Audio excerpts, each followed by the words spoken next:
This story begins at Lynching University. One of the students is a beautiful girl in a skirt named Zitin Chu, who calls someone an idiot for coming to pick her up. The person who came to pick her up is her brother-in-law, Shin Lee, and she says that by getting out of the car to fetch her, he embarrasses her. The girl walks towards the car while calling the guy useless and throws her bag into his lap. Kin promptly grabs the bag and opens the car door. She asks them to hurry up because she doesn't want any of her classmates to see them together. Zitin tells her brother-in-law never to pick her up at the college gate again because she doesn't want to be embarrassed. She continues saying she doesn't understand how her sister got such a bad husband. While driving, Kin Lai is very nervous and his hands tremble on the wheel, gripping it with anger and force. At the end of the day, they arrive at the Chu family's residence, which is a large mansion. Inside the house, Mrs. Chu is praising a guy named Liu Minghao, who says he studied abroad and should have married King Yin, not the mute Kin Lai. The guy asks for King Yin is because he hasn't seen her yet, and Mrs. Chu responds that she is working and hasn't returned yet. He asks about King Yin's husband and says he heard that he is unemployed because he can't talk, and Mrs. Han says he went to pick up her youngest daughter. The mother-in-law calls Kin Lai to come down and meet the guests, saying he can't lock himself in the room. He picked up the girl, didn't talk to anyone, and went straight to his room. At that moment, Zitin calls her brother-in-law, asking if he is deaf because he didn't hear their mother calling. While complaining about her brother-in-law, she questions if he thinks that house is his own and begins to enter his room. The brother-in-law is only in his underwear and meditating. While meditating, a great energy comes out of him like a kind of fire. The girl is embarrassed to see this and tells him to put on clothes, calling him a pervert. Kin Lai doesn't care because the energy is flowing inside him, the meditation bringing more energy into him.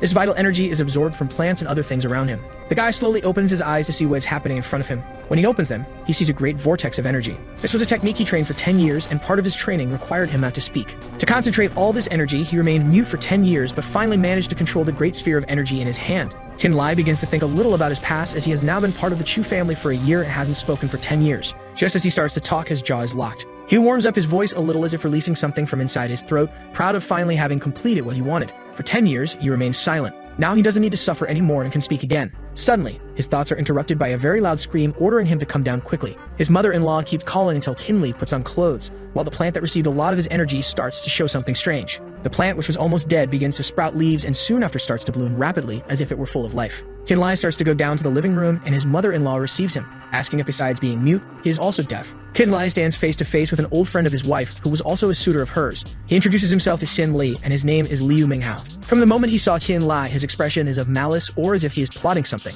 The protagonist remains silent and greets Liu, but when shaking his hand, he starts to say that besides being dumb, he also needs his wife to speak for him. The old suitor continues saying that Kin Lai married only for the fortune of his wife's family. With eyes full of rage and malice, Liu says he doesn't deserve King Yin and that he can offer a large sum of money for him to leave the family. While saying this, he is surprised by a great pain that makes him jump in shock and make a very horrible expression.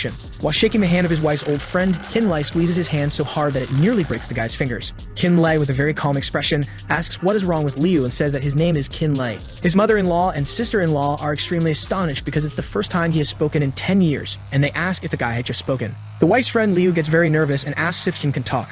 The former suitor continues saying that he can talk and pretend to be dumb, asking how he wasn't ashamed to lie to his wife for so many years. Kin Lee keeps squeezing Liu's hand, but his mother-in-law is getting very nervous and asks him to stop because he is hurting the other man. His sister-in-law is extremely scared by the whole situation, but at that moment, Zin's phone starts ringing and she looks worriedly at the screen. When she answers, she receives shocking news that leaves her very scared. She says that the police want to arrest her sister and are at the company where King Yin works. Kin Lee misses this statement from his sister-in-law and starts paying attention to the conversation, moving closer to the phone. The protagonist runs to his sister-in-law, grabs her hand, and asks what happened to King Yin, his wife. The sister-in-law responds that something happened at her sister's company and that she would be taken by the police. Deciding to change the situation, Kin Lai turns around confidently. His mother-in-law yells at him, asking him to return to the room and not embarrass her even more. Liu, with a very injured hand, asks what happened to King Yin. The lady begins to explain that something went wrong in the company and the police surrounded the place. Extremely nervous and in a lot of pain, Liu says he still has some friends in the police and that he and the lady should go to her daughter's company to see what is happening. Inside the company, we see a very irritated woman with several pustules on her face saying that the company owner will be arrested.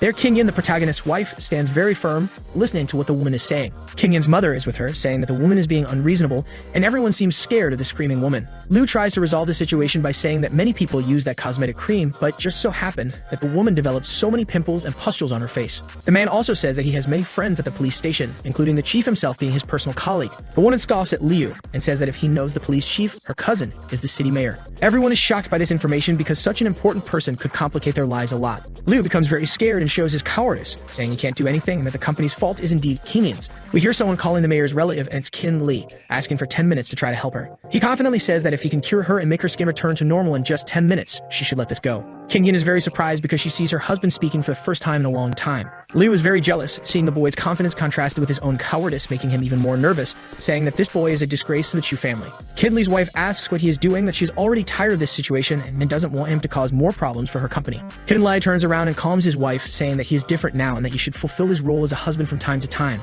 Liu is still green with envy and starts mocking the boy. Qin Lai announces to everyone that he has the cure for the mayor's niece's pimples. The company's employees start mocking Qin Li, saying that he is just a freeloader who married the daughter of a very wealthy family. They wonder how someone so ridiculous got involved with their boss. The complaining woman asks why she should believe the boy, and he says that if she is not cured, he will take all the consequences.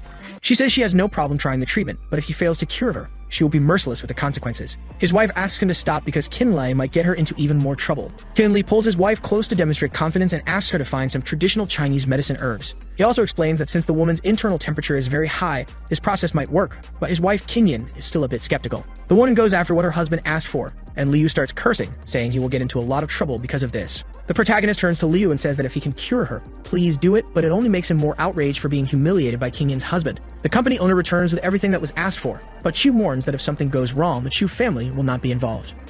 Qin Li knows that the Chu family wouldn't get involved in this, especially with something involving the son-in-law. But he needs to act, so he takes everything and starts grinding the ingredients, using his power to open the bottle and infuse it with energy, which heats the water. He is no longer the mute man because now he speaks and can get things done. Qin Lai makes a very happy expression when he finishes preparing the balm, announcing that it is ready and starts to bring it to the girl with a smile on his face. He asks if he can apply the solution to the pimples to try to improve them. The problem is that the solution has a very grotesque appearance. The employees laugh at the appearance of the balm, which is hot and looks very disgusting. Hesitant but determined, the mayor's niece pinches her nose and begins to apply the solution to her face. However, she only applies a little on her face. Qin Lai quickly smiles and applies much more, leaving the girl very disgusted. Disgusted by what happened, the mayor's niece starts running towards the bathroom as if she were going to vomit. Liu and the other employees continue mocking him, saying he's crazy, but his wife is still somewhat doubtful, wanting to know if it will work. A scream can be heard from the women's bathroom where the mayor's daughter was, which gets everyone's attention. But she comes out with her face completely clean as if it were a miracle, and there was nothing more on her face. Her skin was smooth. Those who were belittling Qin Li, saying he couldn't do it,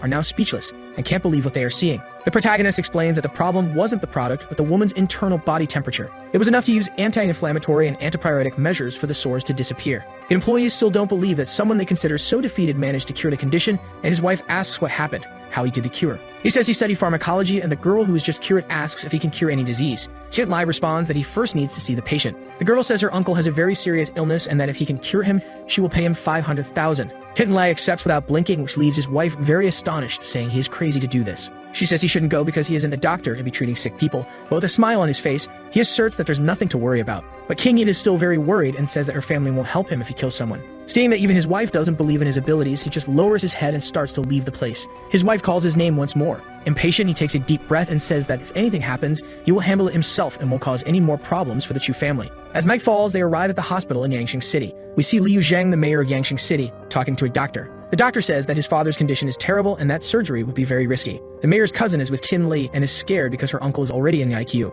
Liu Chang explains that this morning his father's condition got much worse, and the doctor said there was nothing more he could do, which leaves the niece extremely shocked. She introduces Qin Lai as a specialist in Chinese medicine. Perhaps with his skill, he can heal her uncle. The skeptical cousin asks if he is really a doctor, and Qin Lai responds that he is. Still skeptical, Liu Chang comments on how young the boy is and asks to see his medical diploma. Qin Lai says he doesn't have a diploma. Horrified by this, the cousin starts arguing and says he would never let someone without a diploma take care of his father, leaving the niece shocked by her relative. The girl is devastated hearing these things and asks Qin to leave. At this moment, a nurse appears at the door screaming that the patient's vital signs are very weak and for them to come immediately. Everyone is shocked and turns to the nurse, hearing this with great astonishment. They all run into the room and Liu Chang is very scared of losing his father, who is on the stretcher. He asks the doctor what's happening to his father, and the doctor responds that he has tried everything. His cousin continues to plead with Liu Chang to let Qin Lai see the patient, saying that maybe he can help. Chang responds that he would never let someone so young take care of his father. The machine shows that the patient's vital signs are getting weaker. Qin Lai says he can save him, but it has to be now, and there is no more time to waste. However, Chang yells for him to get out. Then he asks if Mayor Liu wants to make a bet. But Liu responds that he doesn't want anything and questions what he could gain from a bet with someone like him. The bet is simple. If the patient is cured, he only wants an apology. Otherwise, he will go to jail. Both cousins ask Qin to leave the room, saying he is crazy for talking like that. Qin says he will leave but guarantees they will regret it. As he leaves the room, he sees his wife in the hallway and the first thing she says is about her husband's foolish behavior. With a very serious posture, she continues saying he should go home and stop embarrassing himself. The sound of the electrocardiogram machine catches Kinley's attention because the patient's vital signs are dropping further. Liu Zhang asks what is happening to his father, and even the doctors can't understand. The doctor tells the nurse to run and get a pacemaker. In the meantime, the machine indicates that Zhang's father's heartbeat has reached 0. The man's heart has stopped. The doctor says there's nothing more that can be done with this sad expression on his face. Liu Zhang is incredulous about what happened and says that his father was alive just a few minutes ago. Very sad, the doctor expresses his condolences. Regretful, the mayor kneels and starts crying, saying he didn't take good care of his father and didn't spend enough time with him. The door opens with a loud bang that grabs everyone's attention. Qin Lai is determined to save the patient and asks everyone to step back because he can still be saved. He pulls out several very thin needles from inside his coat, recalling that 10 years ago these techniques were taught to Xin Lai by an immortal being. He begins to work on the chest of the dead man, but Zhang can't believe what his eyes are seeing because the boy is emanating a lot of energy from within himself. To be able to use these techniques, Kinley couldn't speak for 10 years. But everything will make sense now because he can use this technique to save someone's life, and he starts inserting several power-charged needles into the patient's chest. Before inserting the last needle, he thinks that 10 years of patience were worth it. When he pricks the last needle into the patient's neck, something surprising happens. The patient starts coughing up blood but comes back to life. The whole family is very happy because the patient came back to life with Kinley's help. The protagonist feels extremely relieved and says he managed to save him just in time. The doctor can't believe what he's seeing and asks how he managed to do that. The whole family is happy to see their relative well and finally awake after the scare of him almost dying. The old man tells his niece not to worry and that he is sad for making her so concerned. With a smile on his face, Kinley turns to leave the room, leaving the family there. But he hears Liu Zhang kneeling on the floor and calling his name. When he turns around, the mayor says he's a man of little faith and should have trusted the boy earlier to save his father. Even after treating the boy so badly, he still saved his father. Kinley tells the mayor not to worry much. His father will soon be stable and will recover. The girl also apologizes and says she will pay the 500,000 as promised, just that he needs to send his bank account number. When he closes the door and leaves the room, he hears his wife's voice again, speaking in a sarcastic tone. Wonderful, Dr. Qin. He hadn't noticed she was there and starts looking at her slowly. His wife is beginning to understand what is happening. She says it's just a coincidence and that he shouldn't try doing that ever again. Qin wonders what kind of image his wife has of him and thinks it must be a pretty bad one. Liu, Qinyan's former suitor, is watching everything from the corner and is very nervous seeing the boy succeed. The couple returns home, arriving in the middle of the night. Qinyan's mother asks how her daughter is, if she is still scared, and wants to know what happened while Kinley observes the two talking. Qinyan says that everything is fine now and that it's all over, but her mother is shocked to hear her speak so calmly. The mother-in-law turns to her son-in-law and starts shouting, asking why he is standing there, and tells him to clean the house. Kinley, with a mocking tone, says it's okay. Kinley returns to his room after finishing all the household chores and is astonished by what he sees when he gets there. His wife is only in a nightgown, doing some stretches she sees on TV. While walking, Kinley can see that she is doing some yoga exercises. While stretching, his wife starts saying that she heard from her sister that he acted like a pervert today. He explains that after picking up the girl from college, he was changing in his room and she accidentally opened the door and saw him. He turns to see his wife, who is in a very thin nightgown, and continues stretching, controlling her breathing, and questions if that was all that happened. During the stretch, she needs to press hard on her chest area. This makes Kinley quite interested in the way she is stretching. Kinyan continues saying that she knows her sister's temperament and doesn't believe that her husband would do anything to bother her. She also asks him not to be so impulsive and that he was lucky everything worked out today. To conclude, she adds that tomorrow they will have a meeting with her family that they should attend. Having dinner with his wife's family is not a very pleasant idea for Kinley, but he says it's okay. His wife is exhausted and finally throws herself on the bed to rest. Her voice now starts to sound velvety, as if coming from within flowers. She gently thanks her husband for everything he did that day. He can hardly believe what he's hearing because it's one of the first times Kinyan says thank you to him. At dawn, we see the facade of a luxurious building called the Royal Hotel. Inside the hotel, there is a restaurant where Kinyan's entire family is starting to greet each other one by one. Kinyan's father is very happy to welcome all the Chu family to their first annual gathering. His wife's aunt is wearing a very fancy dress, and he knows that this woman will try to belittle him. Her name is Chu Bi Qian, and she is Kinley's father-in-law's older sister. This aunt asks when Kinyan will have a child. While sipping her glass of wine, Kinyan says they are not ready yet, so they shouldn't rush to have a child. The aunt says it's good to have a child soon while she is young, and Kinley doesn't stop eating the banquet's delicacies on the table. She continues saying that she herself doesn't need to worry about it because her son-in-law, unlike some people, doesn't need his wife to take care of him. Mrs. Chu, with a smile on her face, says that her son-in-law is not just any man. She's very happy because he has a job in the government, unlike some other people. But meanwhile, Kinley continues devouring the banquet. The aunt gives a small cough signal for her son-in-law, Cheng Wen, to notice. Cheng Wen then stands up, thanking for being at the first family gathering and that he has a present for the uncle, handing him a beautiful red box. Kinyan's father is extremely amazed to see what's inside the box. His eyes widen in admiration when he receives a porcelain gift. While admiring the wonderful porcelain piece, Cheng Wen says he bought this porcelain for 300,000, and it is from the Yuan dynasty. 300,000 is a very high amount, but this ceramic piece is very valuable. At this moment, the atmosphere in the room seems much heavier after the ceramic is revealed. Kinley can feel a malicious aura coming from there. Probably this artifact is full of evil energy and perhaps even with a terrible curse. His in-laws are still amazed by what they received, saying that Cheng Wen is very generous to give such a valuable treasure as a gift. But Kinley can only feel the evil aura emanating from this ceramic piece. Chang Wen starts to provoke Qin Li, saying that he must have prepared a great gift as well. But Soon mocks him, saying that he's unemployed and depends on his wife, so since he has no money, he won't bring anything. But if he wants, he can offer a garbage collector job at the city hall, leaving his wife nervous with these comments and saying that he can't talk like that to her husband. Chang Wen continues mocking Qin Lai, who stands up and says that he was in a hurry and couldn't bring anything. Chang Wen is astonished to see that Qin Lai can speak, and Chang's wife says that even speaking, he remains a loser who can't do anything. Qin Lai then cleverly says that it doesn't matter what he brought, it would be much more valuable than something fake. Everyone gets nervous hearing this, and the aunt starts cursing, but Chang Wen says he spent 300,000 on the piece.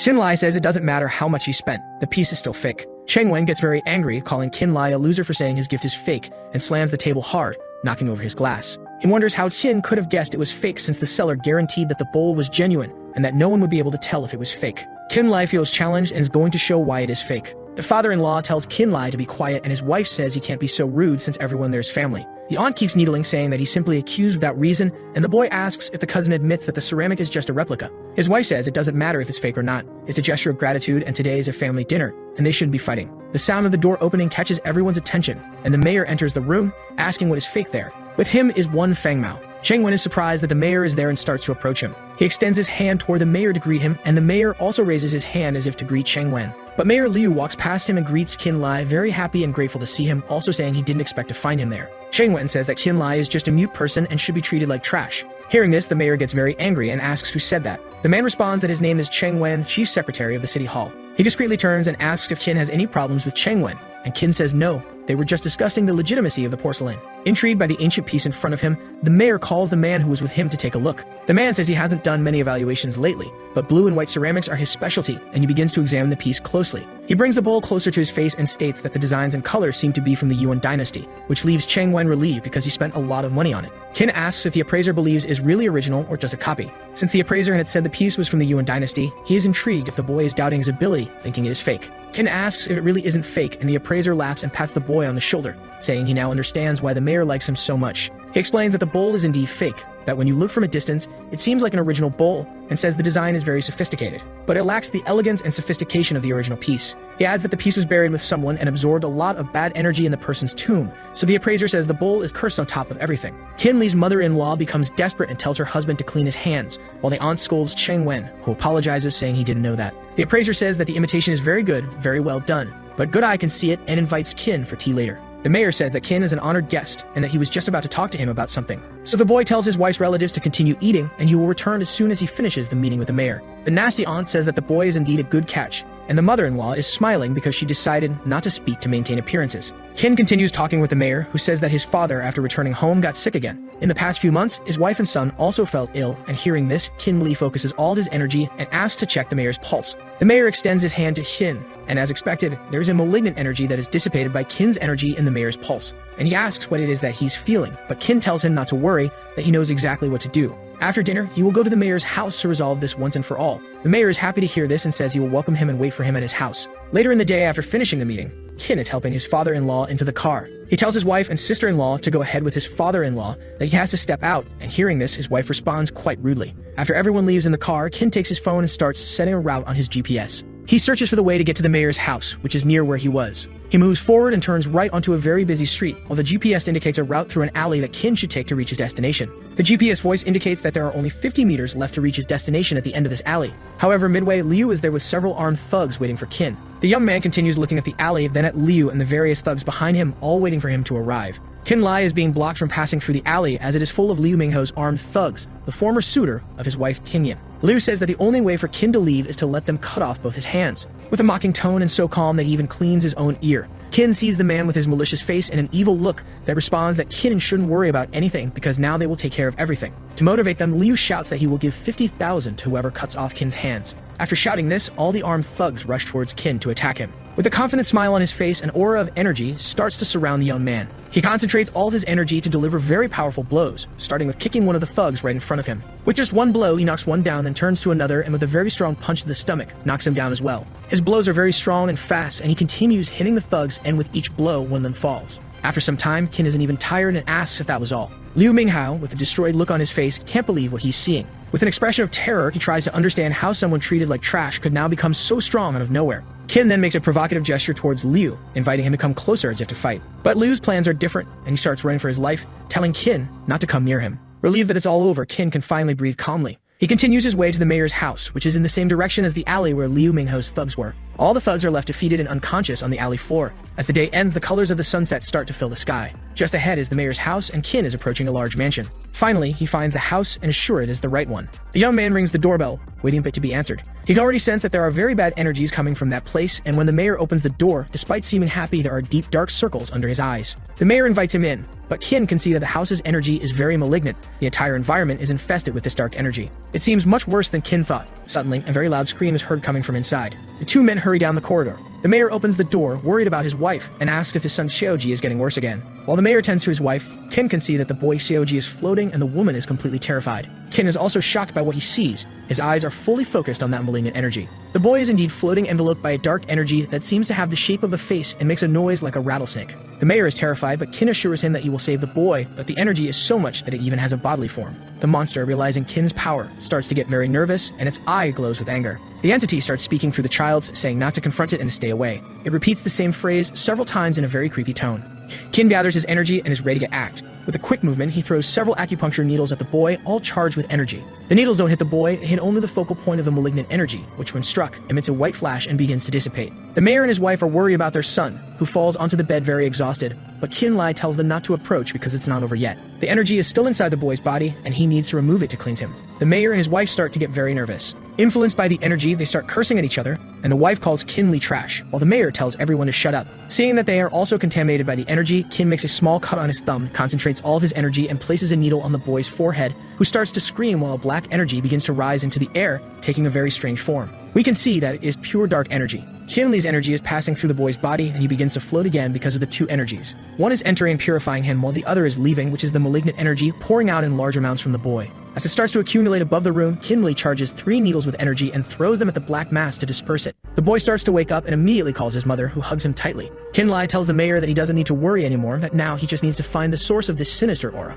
The mayor doesn't quite understand what this aura is. The young man starts investigating the room, asking if anything has happened recently with the family or if they received any gifts. Realizing that there's nothing in the room emanating this energy, it must be outside the house. He begins to move toward the front of the house, and the mayor follows him. Upon reaching the front door, he can see that inside a statue there is a small stone charged with malignant energy. He removes the stone from the statue and shows it to the mayor, saying that this is the source of all the problems, but the mayor doesn't believe that a small stone could influence him in such a way. Kin Lai explains that the malignant aura of the stone will always come into contact with him when he enters and leaves the house. The more contact he has with this malignant energy, the more infested he will become, becoming irritable and weak. To resolve this and end the issue, Kin Li concentrates his power and breaks the stone, dispersing all the malignant energy from that place. The mayor's wife thanks Kin Li for saving the child and apologizes for what she said earlier when referring to him. Kin Lai has no problem and only wants the child to be well. The mayor is very happy and says he will ask the driver to take him home, but before that, he asks if Kin Lai would like to open a clinic, surprising him with a proposal. He starts thinking about how it would be to open a medical clinic, and the mayor says he wants to repay the favor since Kin saved several members of his family.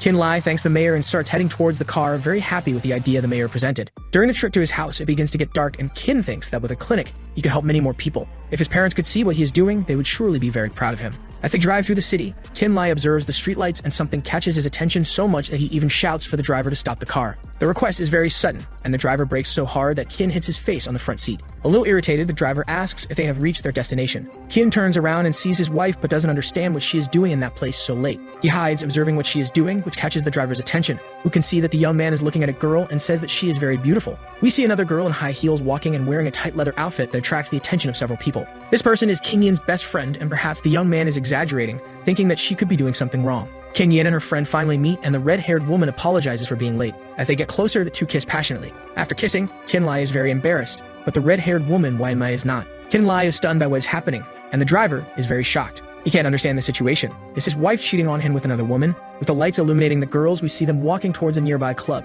The driver, with a smile on his face, says the young man has good eyes, but Kin Lai says that's not what he's thinking. He can see that his wife's friend makes a very strange sign over King Yin's shoulder. When they enter the place, there are various types of music, dancing, and some drinks. As soon as Wai enters, she asks for her favorite wine and says she missed King Yin very much. While the bartender prepares some drinks, they sit at the bar. King Yin says she has many problems at work, which is why she couldn't see her friend. Her friend tells her not to think about bad things now and that they should just have fun. They decide to get drunk and have fun together, toasting the first glass with huge smiles on both their faces. After a long time, several bottles have been opened, and they continue drinking. The girl tells her friend that if she didn't need a sham marriage, she wouldn't be under so much pressure, and King Yin already seems to be drunk. Her friend feels sorry for what's happening and offers her a special drink. Kingyin drinks the entire drink without asking, but her friend doesn't drink the other one, just watches her. As soon as she finishes drinking, she passes out and her friend puts her on her shoulders. The two get up and start heading toward the staircase. They climb the stairs with great difficulty to the second floor of the building. When they get there, they are greeted by Liu Minghao, who still has an obsession with Kingyin. Liu is in a very large room. He takes the girl and carries her towards a red bed with a camera pointed at it while her friend watches everything.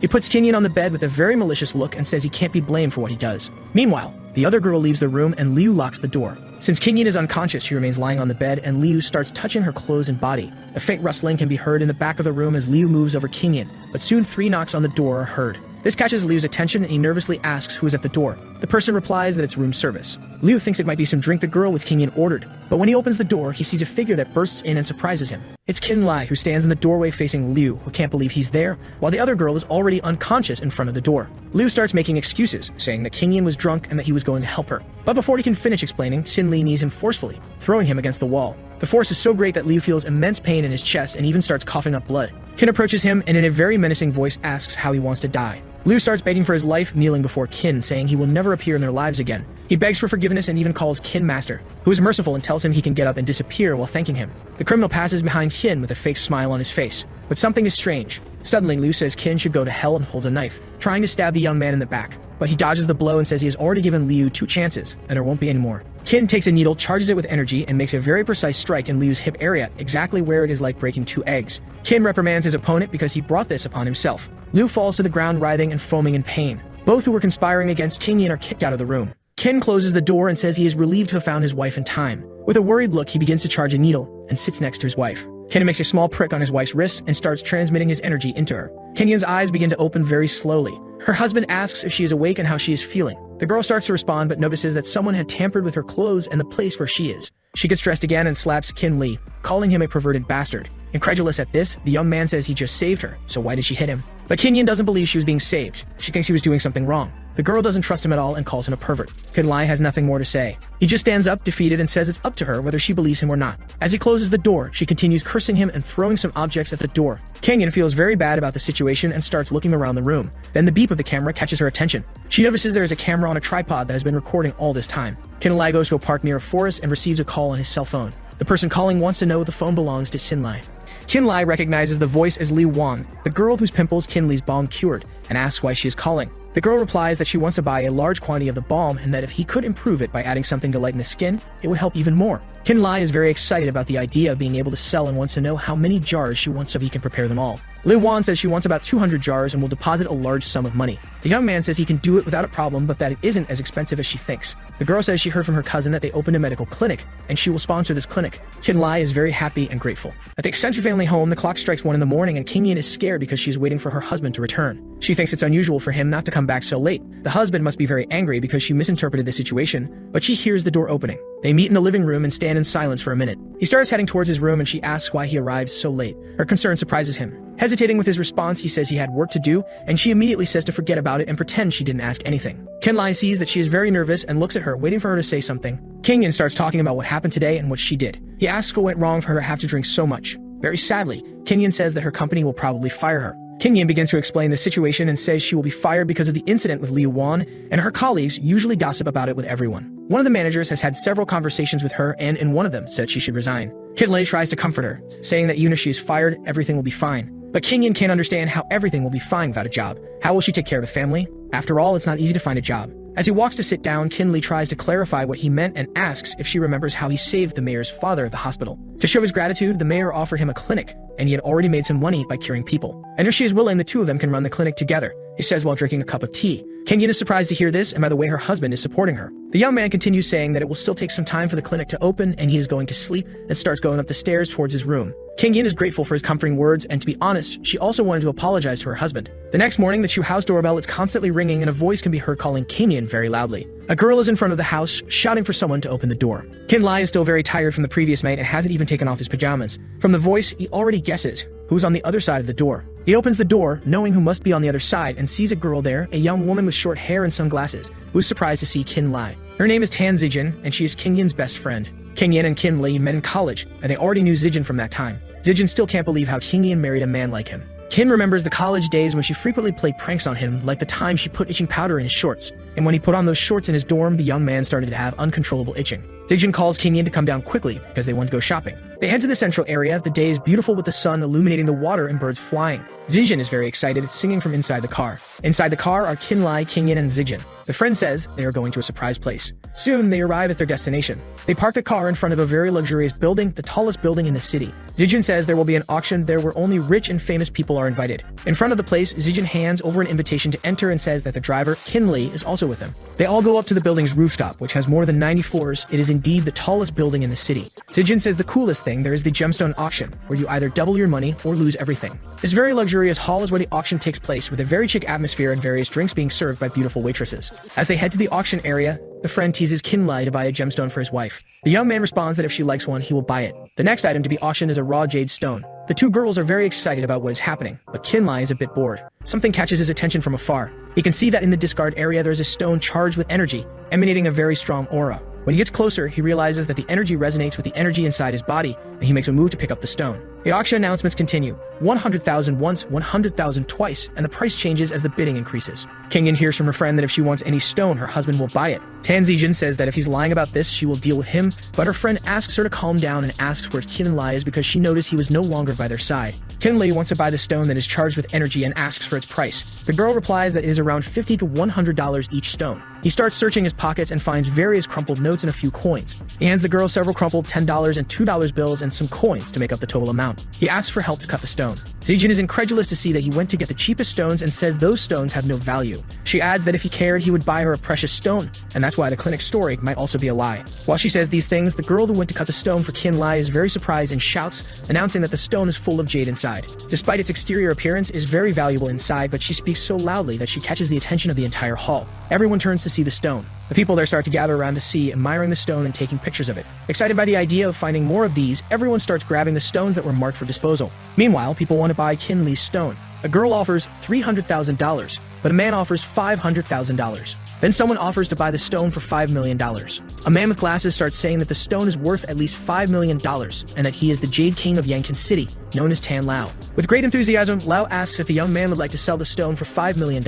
This man is the father of Zijin, Kinley's friend. Kin says that he bought the stone for his wife and that they should ask her if she would like to sell it. Her friend is also very surprised by the value of the stone. Kingyin admires her husband's gesture and thinks a bit more about their situation. She says that a specialist would know better how to preserve the precious stone, and it is an honor to meet her friend's father. Tan Lao is happy to buy the stone and says he will ask his secretary to send a check later. He also asks Kinlai to examine the stone he just bought that seemed very beautiful and full of jade. The young man says that unfortunately, this stone is just an ordinary one and has nothing special about it. No one can believe him, not even his wife, questioning how such a thing can be said since it was a stone selected by someone with great experience. Tan Lao says that although there are some jade stones embedded in the crust, you need to look inside and be sure. Zijin begins to provoke Kin Li, saying that he had beginner's luck the first time. The stone is opened and it can be seen that there is no jade inside, so it has no value. Zijin says that her father was never wrong, but the Jade King remains unfazed and says that Kinlai was right, and that they are still looking for people with a lot of experience in the jade field. If he is interested, he just needs to call. Kinlai starts to speak, but Tan interrupts and says he doesn't need an answer now and can decide later. Father and daughter start to leave and Zijin asks if her father is sure about this.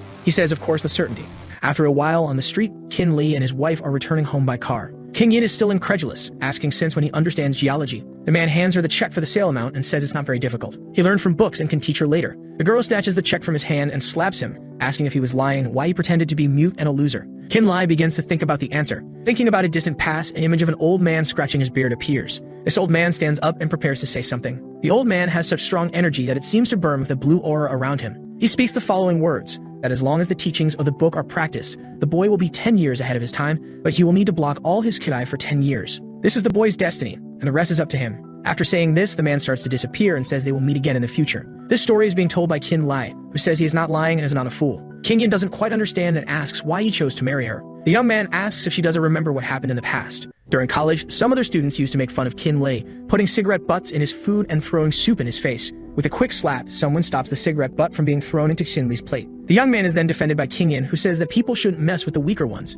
She can remember this story and when they met. This made Kin Li fall in love with her. When she proposed to him after university, he was very happy. But now he is sad to remember that their marriage is just a facade. The wife asks if he never had any resentment or regret towards her. Confidently, he responds that how could he have regretted anything since her family helped him when he needed it. The woman also helped him a lot, and in his heart, he always saw her as his wife. His cheeks begin to blush because opening his heart was not easy. King-in feels good but doesn't know how to deal with it since her husband has changed so much recently. Despite liking each other a lot, due to their somewhat complicated marriage, they cannot declare their feelings for each other. Kin-Lee continues saying that his clinic should open tomorrow and that his wife should go with him. She says she thought it was all a joke, but it seems serious. But saving lives is not as easy a job as he thinks. He says he is not treating any serious illnesses, just some more common issues, and she shouldn't worry. Very angry, King-in says that if he goes to jail, no one will go to prison for him. Her husband is very sad with her response and the mistrust of his wife. The silence bothers her, but she only said it because she was worried about him. In a very beautiful shopping center is where the clinic's opening happens. Many people gather in front of the new clinic wishing good luck and with some festive balloons. Some people start to see what treatments they offer, and Kin-Lee's wife's whole family,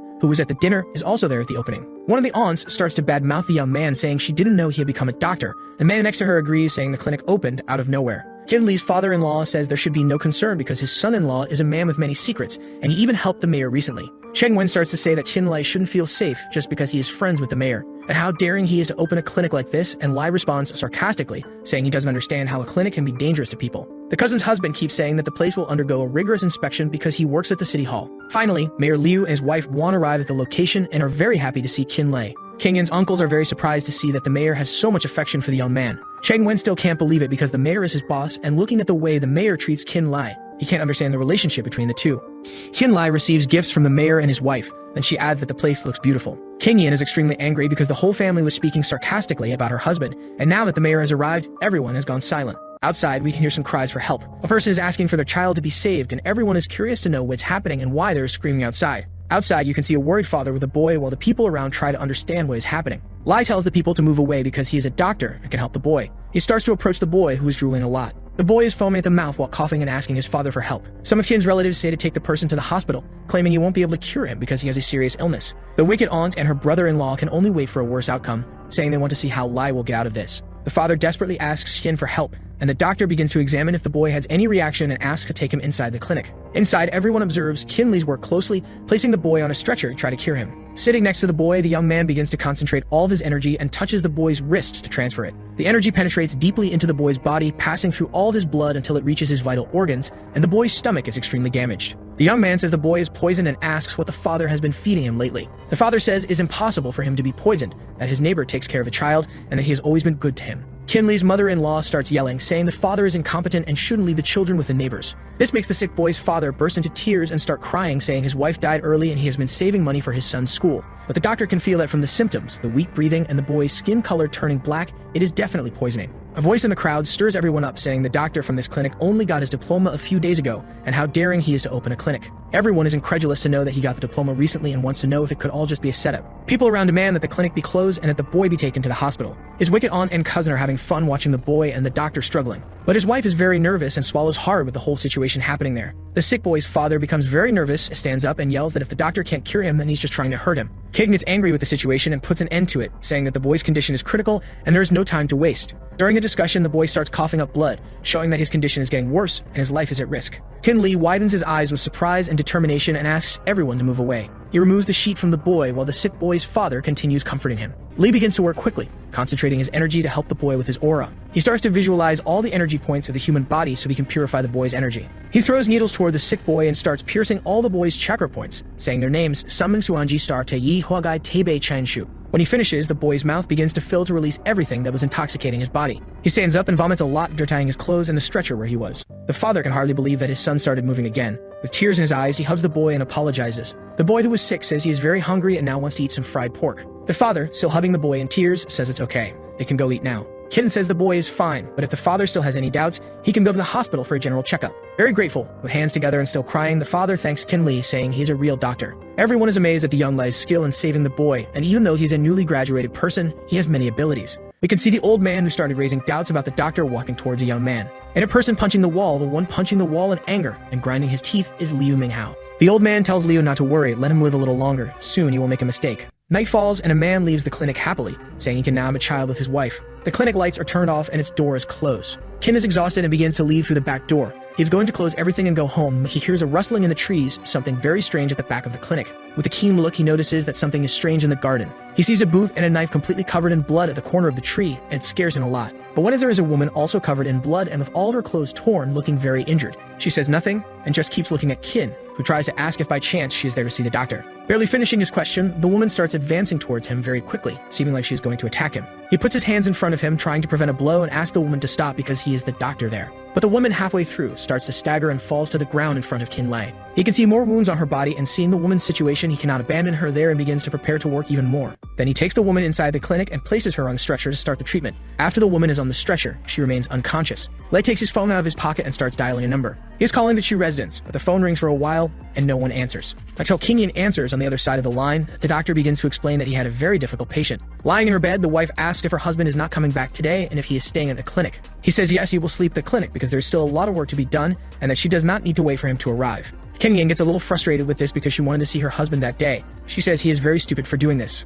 She starts yelling at him on the phone, saying that if he wants, he can work all day and live in the clinic for the rest of his life. Concerned about his wife's situation, the young man thinks that next time he will have to buy something to try to please her, maybe a present. Returning to focus on the injured woman, he opens his medical toolbox and starts working. The woman has many bullet wounds and cuts on her body. He starts removing the bullets he can. When the doctor goes to remove a necklace from the woman's neck with scissors, he notices the symbol on that necklace. It looks like a military identification pendant. He sees it belongs to the 19th Division, an elite group. How did that person end up in his clinic? Within the Chinese government and military, there are various special operations divisions. The MI-16 is composed of people specialized in stealing information. Some are hackers, weapons experts, and reverse engineering specialists, while others just secretly influence public opinion. But the MI-19 is the most special, says the woman who was injured on the stretcher in Kinley's clinic. She is the leader of a special forces team and commands her subordinates to advance on the mission. They are at the top of the building, illuminated only by the city's night lights. They jump towards the ground to start their special mission, and the voice runs through the woman's head, reminding her that the 19th Division must be exterminated. The order came from above. This memory shocks her, knowing she could die. She starts falling towards the ground and can't hold on. A scream of no can be heard, but it's just the woman waking up on the stretcher. Her wounds are already bandaged, and she sees that she is out of danger. The agent cannot believe she did not die and is still alive. Kin Lai was preparing some solutions and sees that she has finally woken up, so the girl asks if it was him who saved her. While pouring the solution onto a paper, he responds that if he had arrived 2 minutes later, he wouldn't have been able to do anything. The girl still trembles with pain from her injuries. She can barely get up from the bed she is in because it requires a lot of strength, and the pain is intense. Lai calmly asks where she is going while wrapping some packages. The girl, walking with great difficulty, says she has no home and doesn't know where she's going. Upon hearing the girl's response, Kin reflects on what was said, and then suggests that she stay there and that he needs a new assistant. The girl is surprised by the doctor's offer. He opens the window to let the daylight illuminate the room. The girl asks if she can and if she would be able to. The young man says yes, that every month he will pay an average of 5,000 and asks what she thinks of these terms.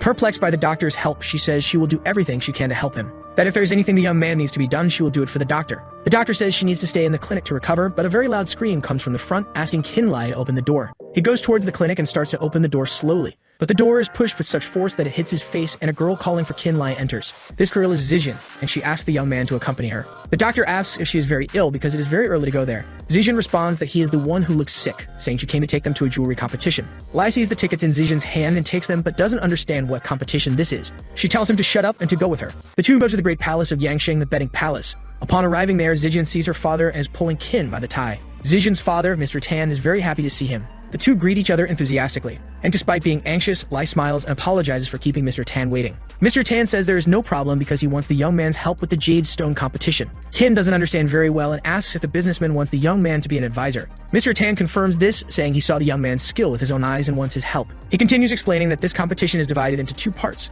One is the bet where you buy a stone, and the other is cutting the stone to see what's inside. He also introduces Mr. Tan's other employees, Wang Chao, a man with a hat and mustache, Zhao Lin, a tall young man, and Lao Shu, a man with glasses. Zijin says that her father spent a lot on this competition, and that if they reach the top 3, Kin Lai will be rewarded. Mr. Tan confirms that if he helps win the competition, he will share 10% of his company's stocks called Tan Ki. Zijin blackmails the man, saying that as she is the best friend of his wife, she can make up a lie about him. Afraid, Kin says he will try his best. They start heading to the central screen of the palace where the announcements of the stones being sold are made. One of the young men asks with a bit of disdain if the young man is really going to choose that ordinary stone. With a smile on his face, Kin responds that since he is there, he would like to try his luck. Mr. Tan's oldest employee, Lao Shu, hands a gold card to the young man and says that since he is in a good mood, he will leave him 1,000 riyas to try something. Kin Lai accepts but is a bit suspicious because Mr. Tan said he could spend millions. The employees mock and laugh at the rookie, saying the 1,000 is enough and he shouldn't insist further. They turn their backs and say that the young man cannot help, that he is not qualified to choose the stones along with the other employees. Kin Lai looks at the gold card and laughs, imagining the possibilities.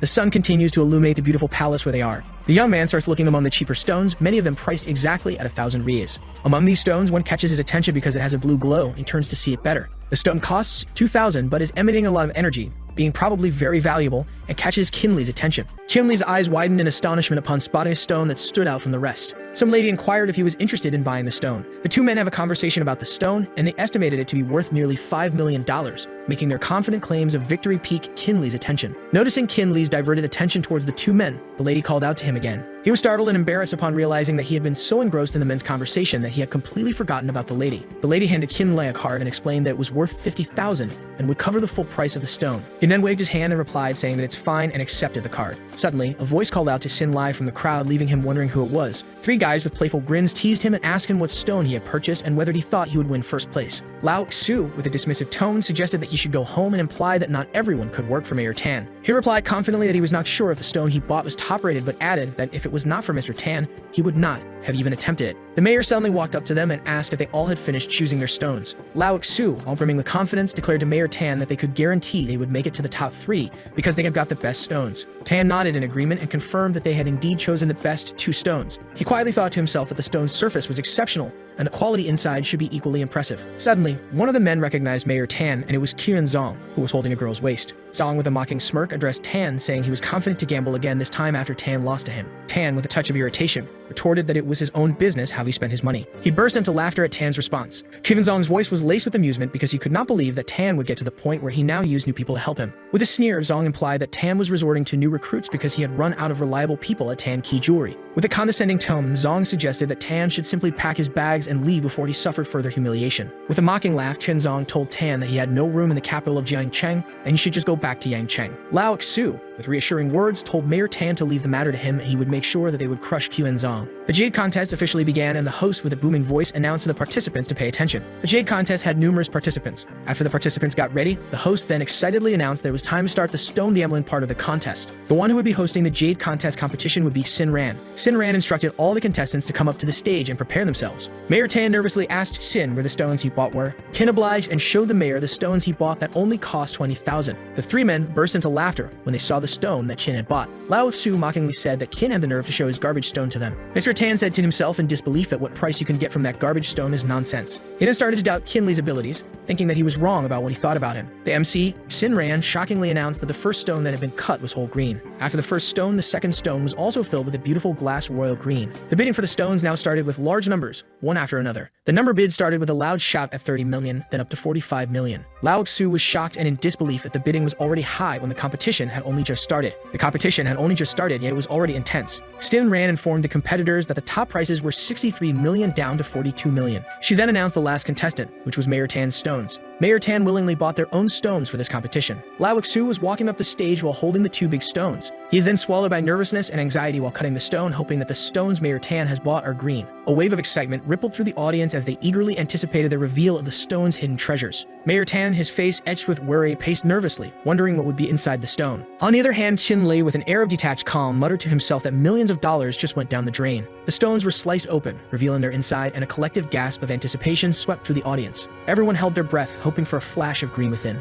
A wave of disappointment washed over the audience as they realized the stone's interior was nothing but a worthless piece of rock. The host and the others were in disbelief, saying, "How is it possible that the stone is just worthless?" They had wasted an amount of money that cost 5 million on stones. The audience erupted in laughter, mocking Mayor Tan's poor judgment. Even Sin Ran, the host, was stunned and couldn't believe that something that cost so much would turn out to be nothing. Sin Ran, sighing in disappointment, declared that the contestant from the Tan Key Jewelry was a real letdown and a waste of money. "It's over," was in Mayor Tan's head as he experienced embarrassment. The MC, with a glimmer of hope in her eyes, announced that there may be a chance because one stone remained uncut. Mayor Tan, desperate to spare Kinley further humiliation, tried to stop him from cutting the second stone. Kinley smirked as he cut the stone open, knowing that it wouldn't be worthless this time. The stone was cut open, and the inside was imperial green. The host said that it's such an ordinary stone, yet it turned out to be imperial green. Everyone thought it was all over after they saw the first stone that had been cut earlier. Lao Xu could not believe that something that cost $20,000 for a stone would actually be full green inside. He then added that Kinley was just a lucky bastard. Mayor Tan, lost in his own thoughts, lamented that if the 5 million were in Kinley's hands,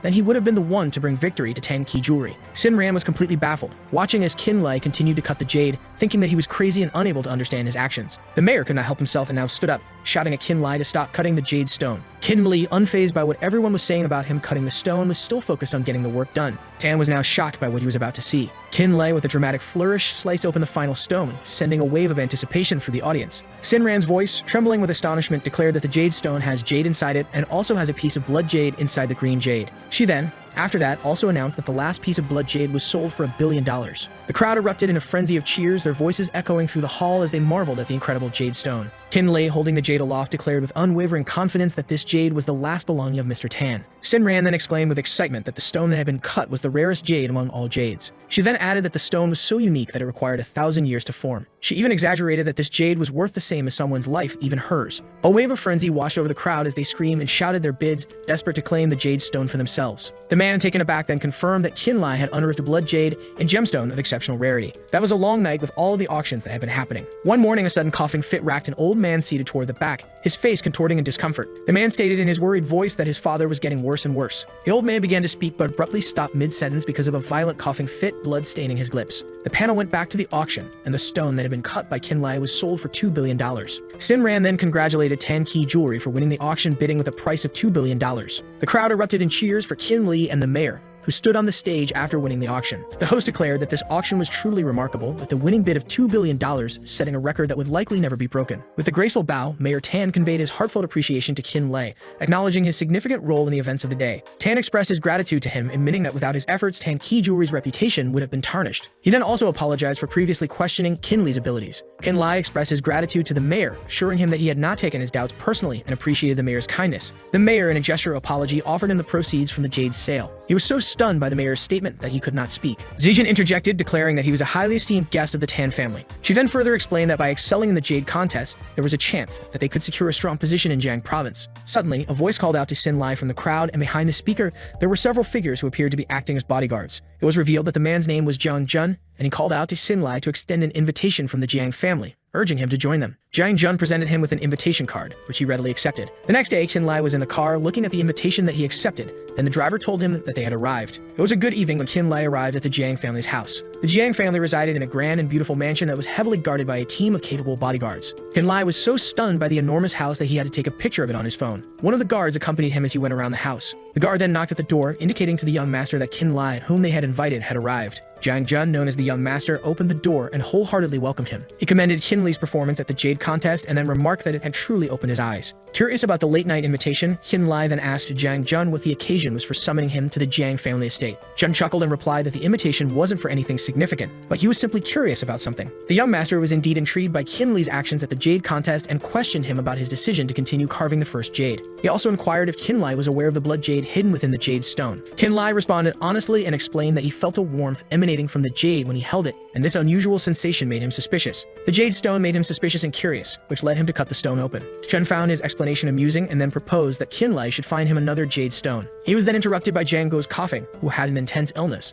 Qin Li's attention was diverted by Guo's cough, causing him to hesitate in his response to Jun. Guo, sensing Qin Li's gaze upon him, inquired if something about him seemed unusual. Qin Lai was concerned for Jiang Guo's well-being and expressed that his condition was dire, and that without treatment, it could turn out to be bad. The old man was taken aback by Qin Li's assessment of his condition, even surprised that he possessed such expertise in medicine. He recently opened a clinic, as Qin Lai said, and then politely asked if he would mind letting him check his pulse. Jiang Jun interrupted their conversation and expressed disbelief that Qin Lai was a practitioner of traditional medicine. The old man, Jiang Guo, lamented that despite extensive searching, they had found no cure for his illness. Given Qin Li's medical expertise, Jiang Guo agreed to allow him to examine him. Qin Lai then began to circulate his internal energy throughout his body. He realized at the start that the malevolent energy was on the verge of devouring Jiang Guo's vital essence. The internal energy of Qin Lai surged forth from his body, dispelling the malevolent spells that had taken hold of Jiang Guo. After a thorough examination that lasted for an hour, Jiang Guo felt a noticeable shift in his condition, a change from his previous state. With a mix of shock and joy, Jiang Guo exclaimed that he felt significantly more comfortable after Qin Li's examination. Qin Lai scratched his head, admitting that he had only managed to temporarily suppress Jiang Guo's condition and not cure it entirely. He continued, explaining that to eradicate Jiang Guo's illness, they needed to delve deeper and uncover the root cause within Guo himself. Jiang Jun interjected and emphasized that he had always been diligently caring for his grandfather and that Guo rarely ventured outside. However, Jiang Jun was unable to complete his thought. Qin Li pondered for a moment while stroking his chin thoughtfully. He then inquired of Jiang Guo if he had recently come into possession of any valuable treasures.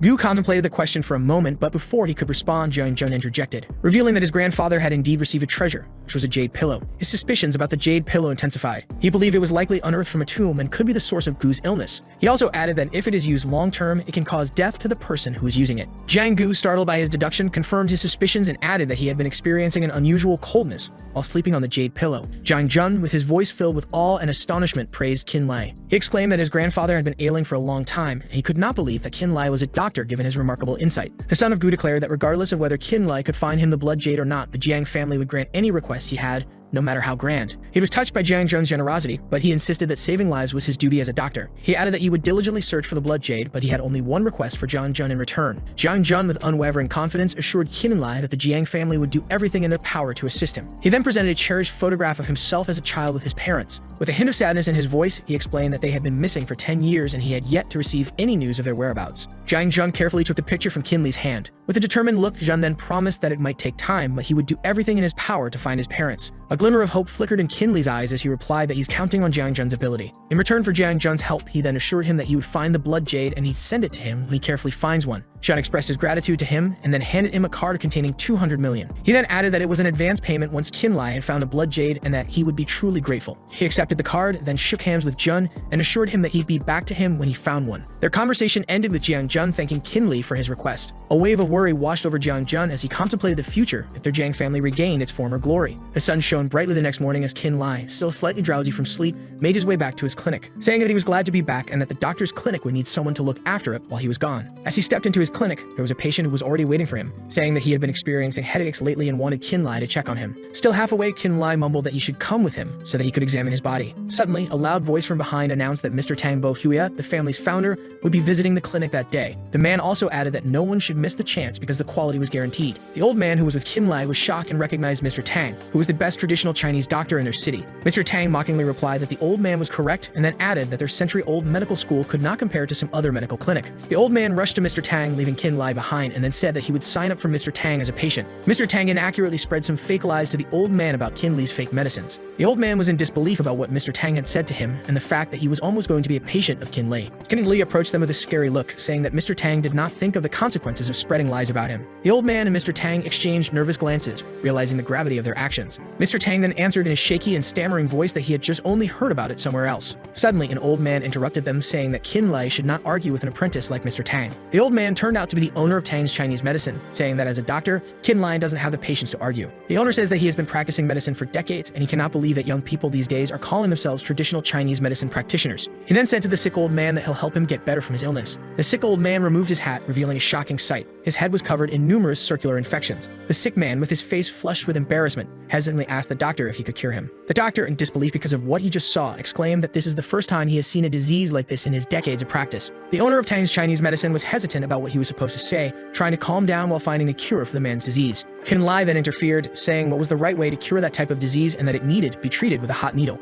He also added that if the disease was not treated or handled right, it could endanger the man's life. The doctor, known as the owner, shouted at him and told him not to teach him something, coming from someone like Qin Li, about how to cure a disease. The infection was poked by a needle because of the doctor, but Qin Lai shouted at him, saying that he should stop. He then loudly explained that it is a variant of viral herpes and that you cannot just puncture the infection. The sick old man fell to the ground as soon as the needle punctured the infection and screeched in pain. The old doctor was bewildered and could not believe what was happening to the sick old man. He hurriedly came to help the old man on the floor. However, the old doctor did not let Qin Lai interfere with his work on his patient. Qin Lai, his anger boiling over, slapped the old doctor hard across the face for his arrogant outburst. He was so angry at the old doctor and stated that people like him who treat patients like a tool do not deserve to be called a doctor. His eyes narrowed in focus as he grabbed a needle. As he channeled his energy into it, he muttered to himself that the vital energy had been disrupted. He wasn't sure if it was too late to save the old man. The poison had already spread, making it incredibly difficult to treat. Old man Tang's mishandling of the needles had worsened the patient's condition. The internal cold had invaded his heart and relentlessly drained his vital energy. It implied that Qin Lai had exhausted all other options and was now resorting to a risky or unconventional method to save the patient. Qin Lai was using some kind of energy or magic to heal the patient. He focused his gaze and used his healing abilities to puncture each of the bubbly disease formations one by one, effectively eradicating the illness. He then let out a sigh of relief, his tension finally easing as he saw the old man's condition improve. The treatment had been successful. With the old man now recovering, Qin Lai then turned to the doctor and irritably said that he had been a disgrace to traditional Chinese medicine. The doctor scowled with anger after what Qin Lai had said to him. The old doctor, his face contorted with fury, called Qin Lai a bastard and asked him if he was challenging him. Qin Lai then turned around with the look of someone who finds the old doctor's words entertaining. He then challenged him about saving lives, and whoever was the first to make a mistake would forever leave traditional Chinese medicine. The two men, their eyes locked in a silent challenge, found the whole situation oddly exhilarating. With a confident smirk, Qin Lai accepted the old doctor's challenge without hesitation. The day the challenge arrived, a massive crowd gathered, their curiosity piqued by the unusual spectacle. Whispers filled the air, everyone wondering what could possibly draw such a large crowd. One member of the crowd explained that Qin Li's clinic was going to compete against the renowned doctor from Yangcheng in a public demonstration of their healing skills. The treatment of various diseases would be the focus of this challenge. Anticipation crackled through the crowd as they buzzed with excitement. The challenge promised to be a thrilling spectacle,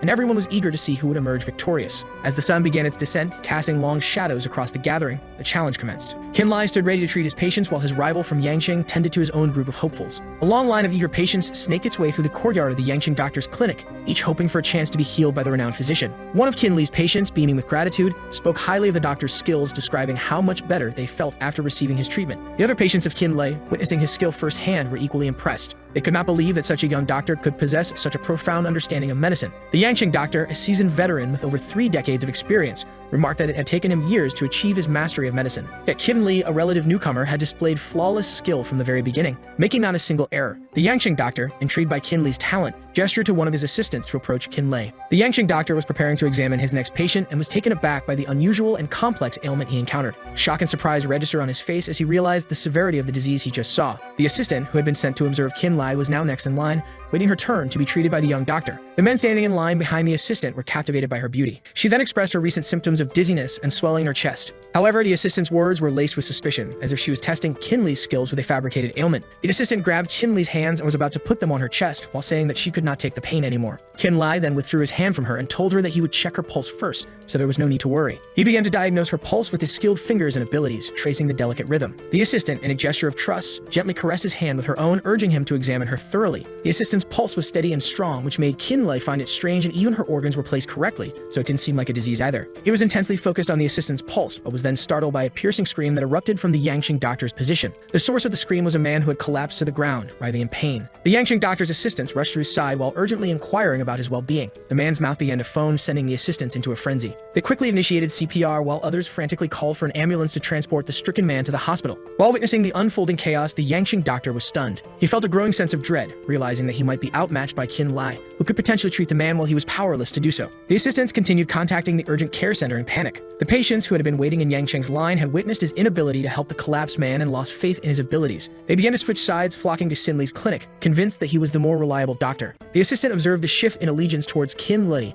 and then began to formulate a plan. She realized that she needed to act quickly to regain some of the lost ground, which is why she suddenly acted as if she was dizzy and then pretended to collapse. The next patient in line, upon seeing the girl collapse, panicked and exclaimed that she needed immediate medical attention. Yangqing's doctor was attempting to regain his composure and warned Qin Lai not to get complacent. He pointed out that Qin Li now had his own patient who had collapsed, implying that the situation was not as clear-cut as it seemed. The Yangqing doctor was seeking to maintain some semblance of control and then added that if Qin Lai failed to treat the collapsed woman, the challenge would be considered a draw. He was determined to salvage something from the situation, even if it meant a stalemate. Qin Lai, recognizing the woman's act, devised a singular solution. He then grabbed a long and sharp metal stick, declaring it the only tool capable of achieving the desired outcome. While wielding the metal stick, he warned that a misplaced prick could potentially cripple the woman. As Qin Lai began his countdown, the woman, despite her initial act, felt a growing sense of unease. The impending threat, though fabricated, was beginning to feel real. The woman, unable to bear the mounting tension, abruptly stood up and sheepishly admitted that she was not sick. She attempted to mask her embarrassment with a forced chuckle. She confessed that she had been sent by Dr. Tang while pleading with Qin Lai to release her. Qin Lai, with a triumphant air, declared to Dr. Tang that he had lost the challenge. He pointed out that Dr. Tang's inability to treat one of his patients had resulted in his defeat. The elderly doctor, his voice laced with anger, reminded Qin Lai of his esteemed reputation as Yangqing's most renowned doctor. He then also bragged that even Liu Zhang had to make concessions to him. He glared at the old doctor, his hatred palpable, while implying what kind of doctor would use tricks to sabotage the competition.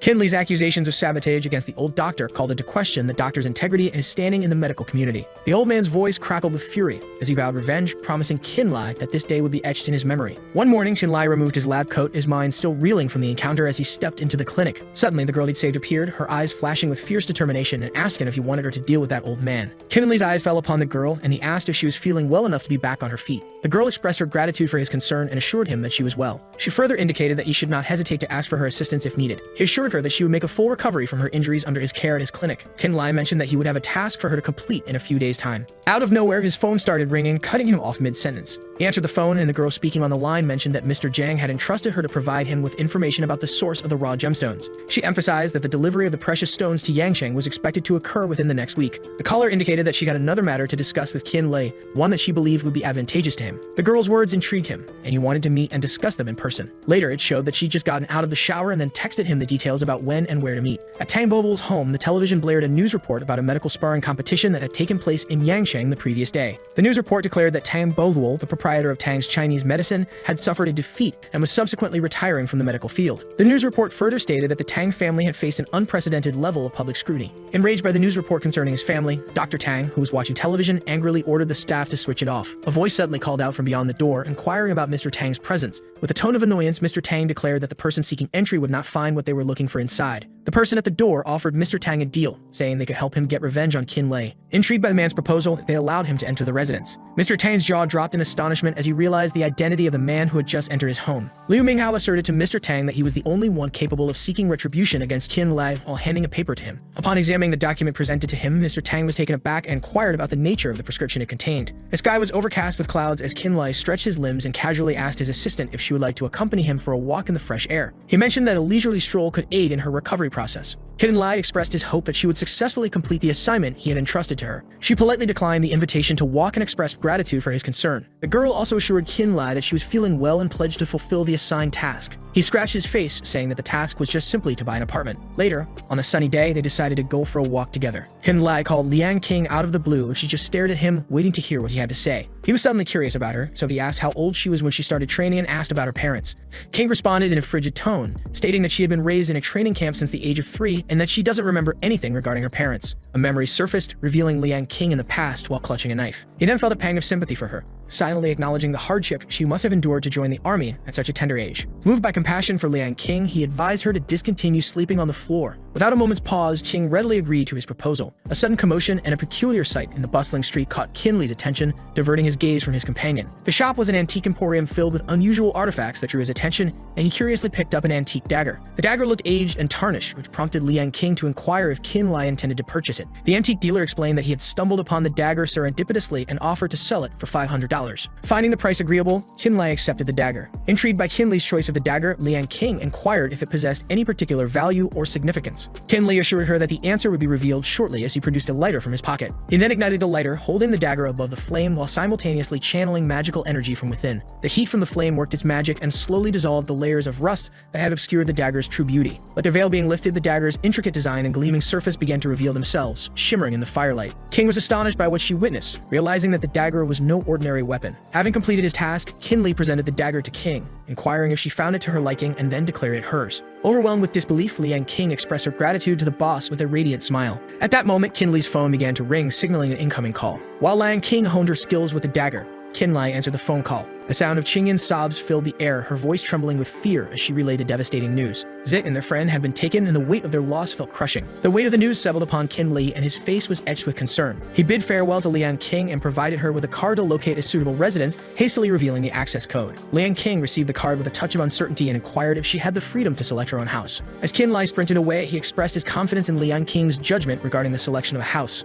Returning to the call, he reassured Qingyan, urging her to remain calm and provide him with the specifics of the situation. As the sun dipped below the horizon, a vibrant scene unfolded at the suburban racing circuits. Numerous individuals gathered with their vehicles and appeared to be enjoying themselves. The man gripping Zitten's hair launched into a tirade, accusing her of sole responsibility for her predicament and insulting her. Zitten winced in pain as the man's grip tightened on her hair. Her bound hands rendered her helpless as she sat on the ground. The man, revealed to be Zitten's former romantic partner, Fang Xiao, continued his verbal assault, demanding her obedience and subservience. He further admonished her, instructing her to cease any attempts at provocation and to abandon any pretense of innocence. Fang said he liked Zitten and also wanted her family's money. Zitten's voice, trembling with anger, cut through the air like a whip as she shouted that Fang was indeed shameless. One of the guys pointed something out to Fang, and when he looked, he was shocked. The vehicle pulled up and a man emerged carrying a suitcase. The man, identified as Qin Lei, declared his purpose for arriving, stating that he had come to settle the ransom payment. One of the guys smirked and told Fang that Qin Lei seemed like the right guy. Despair washed over Zitten as she contemplated the futility of Qin Lei's arrival. She questioned his ability to rescue her, considering his perceived inadequacies and the overwhelming odds he faced. Fang stood right in front of him and said it had been a tough trip for him to get there. Then Fang further instructed him to put the money on the ground and leave. Qin Lei harbored the belief that fulfilling the ransom demand would secure Zitten's release. He then questioned Fang's lack of moral scruples, inquiring about their disregard for the ethical implications of kidnapping. A wave of mocking laughter rippled through the group, their eyes gleaming with cruel amusement. One of the guys said Qin Lei was a joke to them. Fang approached him, remarking on the Chu family's audacious decision. Fang further declared his intention to acquire both Zitten and the monetary payment while blowing smoke in Qin Lei's face. With a sharp snap of his fingers, Fang directed one of his associates to retrieve the money. A member of the group retrieving the money in Qin Li's presence informed him that his journey had been in vain and that he could return home. One of the men assured him that they would ensure Zitten's safety, hinting at their intention to exploit her sexually. Qin Li delivered a powerful kick, sending the man soaring through the air. As he flew, a shower of money rained down around them. Fang's eyes widened in shock and let out a furious curse directed at Qin Li. Then he barked orders to his men and demanded they take care of him. Qin Li's body pulsed with radiant energy, his powers surging. The men saw their chance and then launched a coordinated attack, converging on him all at once. He unleashed a flurry of powerful punches and kicks, each strike precise and devastating. The men were overwhelmed by his strength and began to fall one after another, unable to withstand his onslaught. A man, taking advantage of Qin Li's focus, lunged from behind while screaming for a challenge.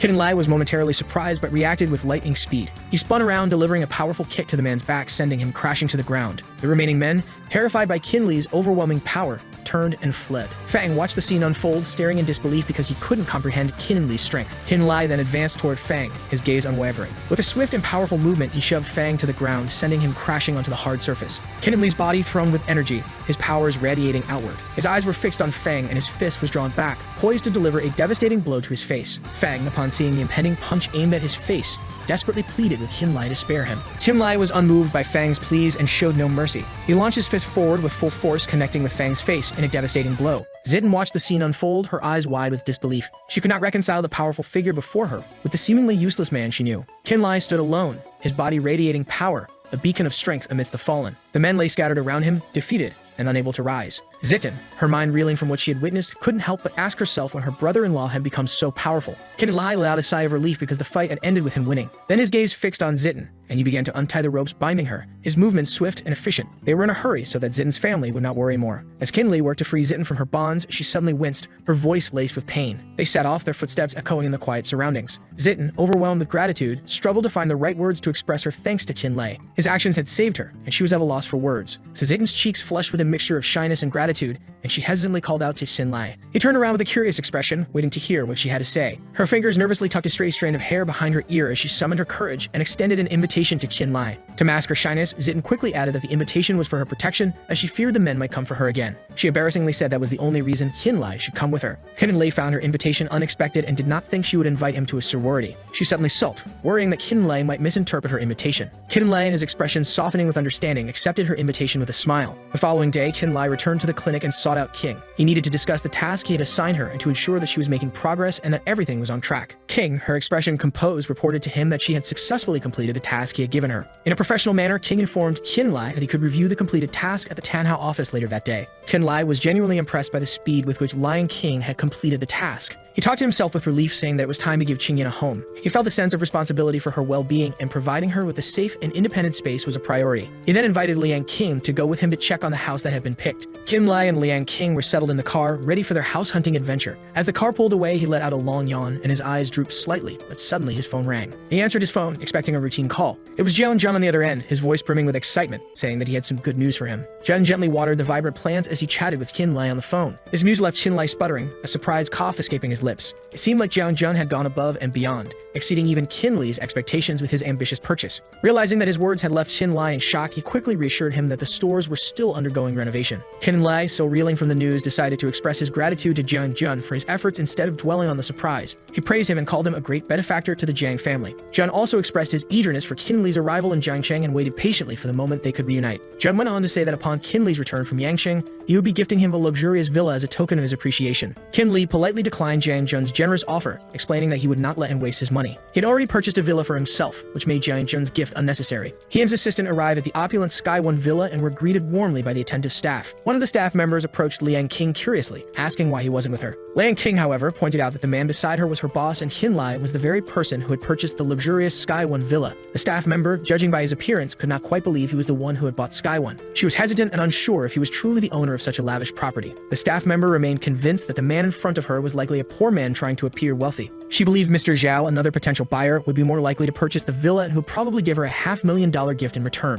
Determined to steer Qin Li away, she began to lie, claiming that the villa he had ordered had already been sold. She insisted they leave and promised to return their deposit. King protested, pointing out that she was the one who had paid the deposit in advance. She continued to complain and question why the staff would resell the villa to another buyer despite them coming first. The staff member, looking down on him, declared that the villa should be reserved for someone more distinguished. Liang King and Qin Li were becoming increasingly irritated by the staff member's comments. Finally speaking, Qin Li questioned the staff member about the level of credibility they upheld at Chanhao. The staff member, unfazed by Kin Lee's words, continued to discriminate against him, insisting that he was merely pretending to be wealthy. She told him in a dismissive tone that they were not qualified to live in their villa at Chanhao. Suddenly, a woman behind them interrupted their conversation and asked if what the staff had said was true. The girl, revealed to be Jiang Chuksu, stepped forward and challenged the staff member's claim that Tianhao only served guests of noble and high status. The staff member, taken aback by Jiang Chuksu's intervention, seemed to want to retract her previous statements. Enraged by the staff member's discriminatory remarks, Shuzhu delivered a resounding slap across her face. As she slapped the staff member, she declared that Mr. Kin Lai was their most distinguished guest. Following the confrontation, Jiang Chuksu approached Kin Lai and introduced herself, mentioning that she had seen him at Jiang Zheng's residence. She also revealed that she was the one he had contacted on the phone regarding the source of the raw stone.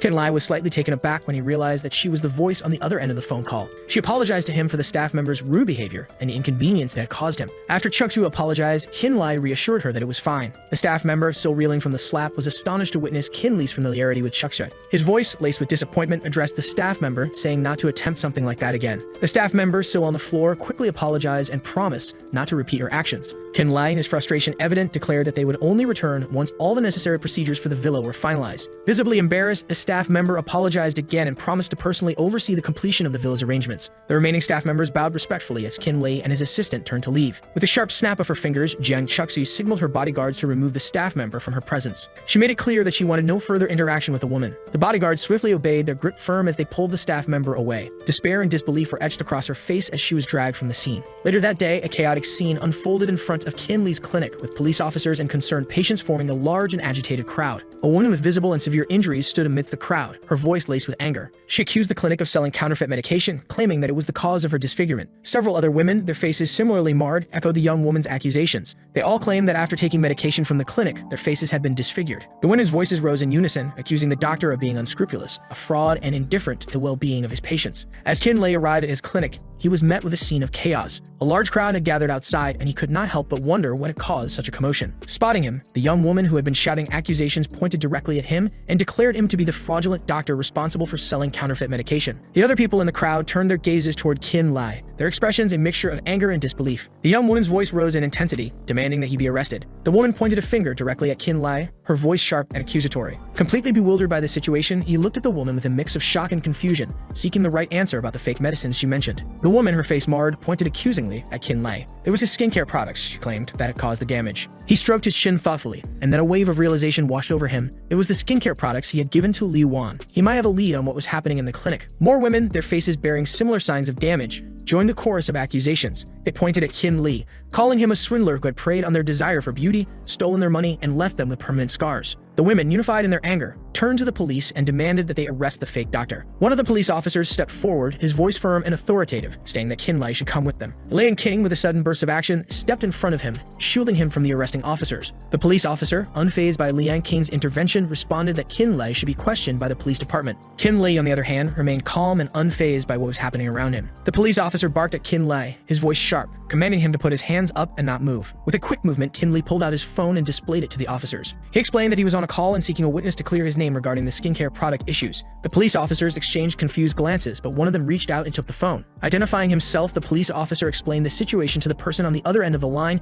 detailing the accusations surrounding the skincare products. A woman's voice, sharp and irritated, erupted from the phone, saying that it was simply impossible because she also used Kankun's skincare products. Minutes ticked by, each one adding to the growing tension at the clinic. Suddenly, a woman emerged from the crowd. It turned out to be the same woman on the phone who had raced to the scene of the commotion at the clinic. The woman, radiating cheerful energy despite the tense situation, hopped out of her car and asked Kin Lai if he had any new skincare products. The police and others turned their gaze to the woman who had just appeared. Kin Lai, with a hint of exasperation in his voice, replied that what she was thinking was impossible. The woman, revealed to be Li Wan, gestured toward her lovely face, proudly announcing that she had used up all of her previous skincare products. She also mentioned that she believed Kin Lai had developed a new kind of ointment. Turning to those who had used Kin Lei's products, the woman questioned whether they could afford the cost of his new ointment. Those who had once considered themselves victims of Kin Lei's product were now too embarrassed to speak. One of the police officers questioned the woman and asked if her claims made over the phone were accurate. Li Wan asserted her credibility as a lawyer, handing the police her card and stating that she would never lie. One of the police officers acknowledged Li Wan's statement and glanced at her lawyer's card. They assured her that they would thoroughly investigate the matter. The police emphasized that anyone found to be lying would face legal consequences. Those who had used the ointment were stunned by the police's statement and remained speechless.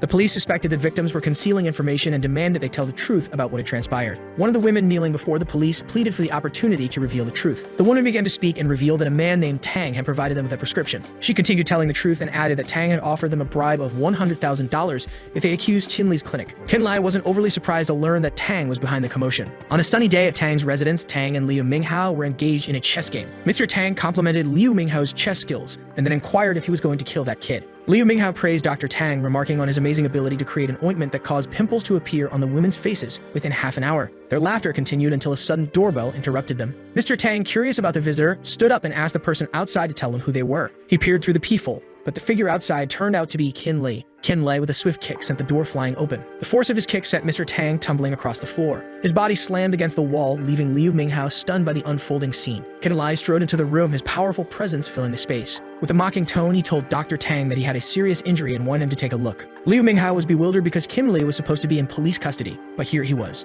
Then Liu grabbed something in his pocket.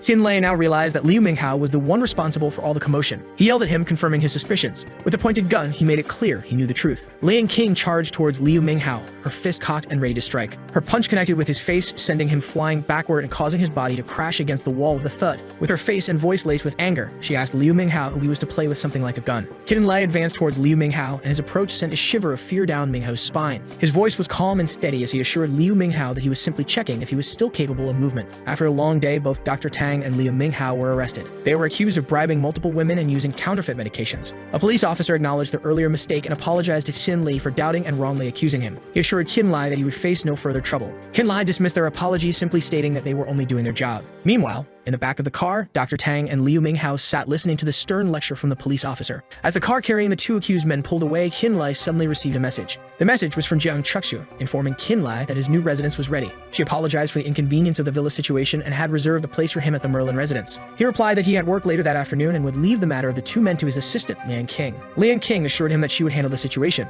Afterwards, he went to the Jiang residence to discuss the villa with Jiang Chuxu. The meeting place was bustling with people engaged in conversations. Qinli arrived at the designated room and knocked on the door. Jiang Chuxu opened the door and greeted him with a warm welcome. The meeting room was of moderate size, with only Jiang Chuxu, Qinli, and a single man seated in a chair. She offered Qinli a cup of French black tea, a new arrival that had been delivered earlier that day, and she would like him to try it. Jiang Chuxui then handed him a stack of completed files and paperwork pertaining to the villa. He sat down after she handed him the files. She explained that once he signed the documents and made the final payment, the villa would officially be his. He took the files from Chuxu and expressed his gratitude for her assistance. Chuxu introduced Qinli to Jiang Zi, a representative from the Jiang group. Jiang Zi had come specifically to meet Qinli, having heard of his arrival and expressed interest in discussing a potential collaboration. He then bowed politely and greeted Qinli. While Qinli was intrigued, he wondered what kind of cooperation Jiang Zi had in mind. Jiang Zi reintroduced himself and clarified that he was a subordinate of Jiang Jun, just like Chuxui. He further explained that he had just been transferred to Yangcheng to head the Jiang's entertainment program. He also insisted that Qinli should take care of them in the future, while flashing a sincere smile. Qinli politely thanked Jiang Zi for his kindness as they shook hands. However, he could not help but express his curiosity about the nature of the proposed cooperation. Their conversation flowed smoothly as Chuxu poured tea into the cups. Jiang Zi explained that he had heard about Qinli's remarkable invention, an ointment that had successfully healed the facial ailment of Liu Zheng's cousin. This achievement had sparked the Jiang group's interest in collaborating with Qinli to develop and market a similar ointment. Meanwhile, Qinli sipped his tea while attentively listening to Jiang Zi's proposal for collaboration. Jiang Zi spoke with enthusiasm, confident that the Jiang group's extensive resources and established brands would guarantee the ointment's success. He further assured Qinli that when they established a company to manufacture and market the ointment, Qinli would hold the majority of the shares. Qinli was taken aback by the offer of majority ownership, feeling both surprised and hesitant to accept such a generous proposition. Mr. Zi was persistent in his pursuit of Qinli's collaboration, reiterating his desire to acquire the rights to Qinli's ointment for production and marketing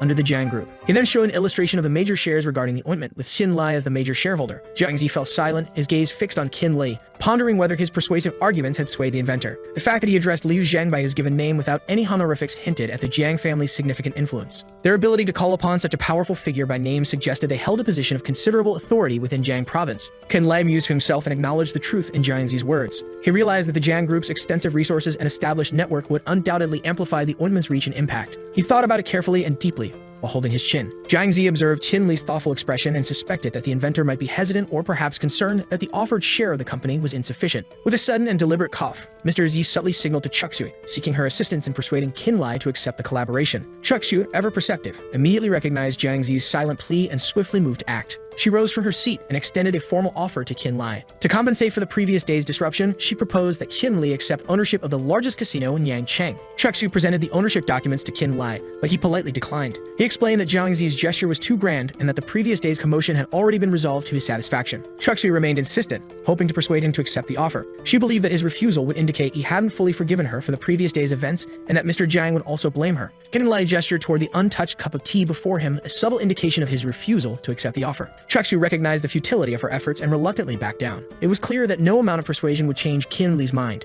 However, Jiang Zi sensed Kin Li's unwavering stance and then offered a different proposition. Jiang Zi, with a subtle gesture, presented Kin Lai with a gleaming gold card. This card, he explained, would grant Kin Li free access to all of Jiang's entertainment establishments. Faced with the unwavering generosity of both Jiang Zi and Chuk-soo, Kin Li found himself unable to refuse. He accepted the gold card with a grateful nod, acknowledging their persistent efforts to make amends. A wave of relief washed over both Chuk-soo and Jiang Zi as they witnessed Kin Lai accept their offer. Jiang Zi, with a reassuring smile, poured a fresh cup of tea for Kin Li and asked him what he thought about their collaboration. After a moment of contemplation, Kin Li proposed a new plan for their collaboration. He suggested that the Jiang Group provide the production line and marketing channels, while he would contribute his expertise. He proposed a 50-50 share split, with Zi holding the shares on his behalf. Jiang Zi's eyes lit up with excitement at Kin Li's proposal and happily said that he would bring the contract tomorrow.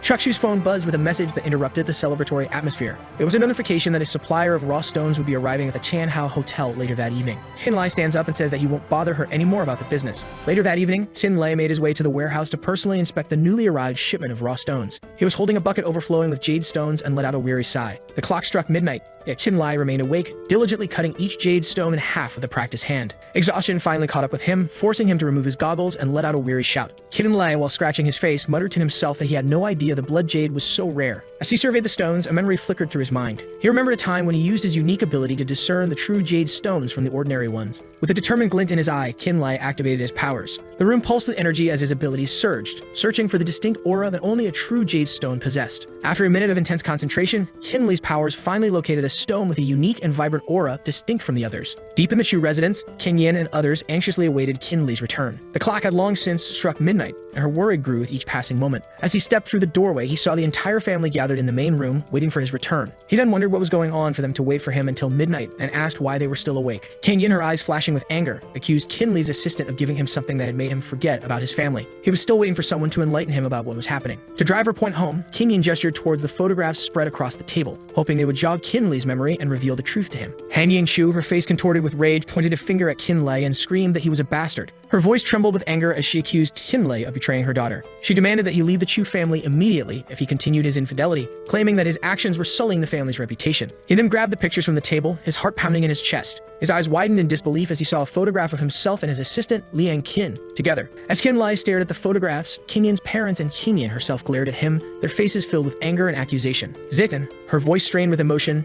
demanded an explanation from Kin Li as she slammed the table. Kin Lai, seemingly unfazed by the accusations and anger directed at him, simply asked Zitin where she got the photos. She refused to answer Kin Li's question. Instead, she demanded that he identify the woman in the photograph. He explained that the woman in the photo was his assistant, a homeless woman he had rescued after she was injured. She had volunteered to work at his clinic as a way of repaying his kindness. Kin Lai reached for his phone and dialed Liang King, his assistant. Liang King answered the phone and addressed Kin Lai as her boss. King Yin's family was stunned. The assistant on the phone had addressed Kin Lai as her boss, and that detail shocked them even further. Within 10 minutes, the situation had been resolved. Kagan felt a wave of embarrassment wash over her because they had accused Kin Lai of infidelity, and now the truth was out. Kin Lai elaborated, explaining that his assistant was an orphan raised from childhood by a special organization. She had no family and no other place to go. Zitin, now calmer, said that Kin Lai should have told them about his assistant beforehand. That way, they would not have jumped to the conclusion that he was cheating. King Yin's mother laughed, a nervous sound that seemed to mask her embarrassment, and said that it wasn't that they doubted Kin Lai. Kin Lai settled onto the sofa, relieved that the commotion had finally subsided. King Yin then grabbed Kin Lai and recommended they go upstairs so they wouldn't disturb her parents. As Kin Lai and King Yin ascended the stairs, their parents were busy removing and concealing the tools of torture, their faces a mixture of relief and lingering anxiety. As they walked, Kin Lai began to tell King Yin that the Jiang Group had secured a business deal with them. King Yin was stunned, her eyes widening in surprise and delight. The Jiang Group was the leading business conglomerate in the entire Jiang province, and this was incredible news. The long night had finally passed and a new day had dawned. Mr. Z arrived at the Chu residence, carrying the contract for King Yin and telling her that she just needed to sign it. King Yin began signing the contract, formalizing the collaboration between the Jiang Group and the Chu family. Mr. Z extended his congratulations to Miss King Yin on her new position as CEO of the newly formed company. King Yin responded with humility, acknowledging that she would need Mr. Z's guidance in the future, particularly with aspects of the business that were unfamiliar to her. He was genuinely pleased, his heart warmed by the stories King Yin and Kin Lai had shared about her previously. A thought lingered on King Yin's lips, but she couldn't quite voice it. The joy of bringing happiness happiness to someone else was simply overwhelming. Her voice suddenly became small, and she asked if it was because of the opening of the company that Qinlai went to Jiangcheng. Mr. Z informed her that Qinlai had previously sold the blood jade for hundreds of millions of dollars. Mr. Z continued, explaining that Jiang Jun had instructed Qinlai to find another piece of blood jade. To everyone's surprise, Qinlai had managed to locate one within just a few days. The sun shone brightly over Jiang City Airport. Jiang Jun spotted Qinlai in the bustling airport and called out to him,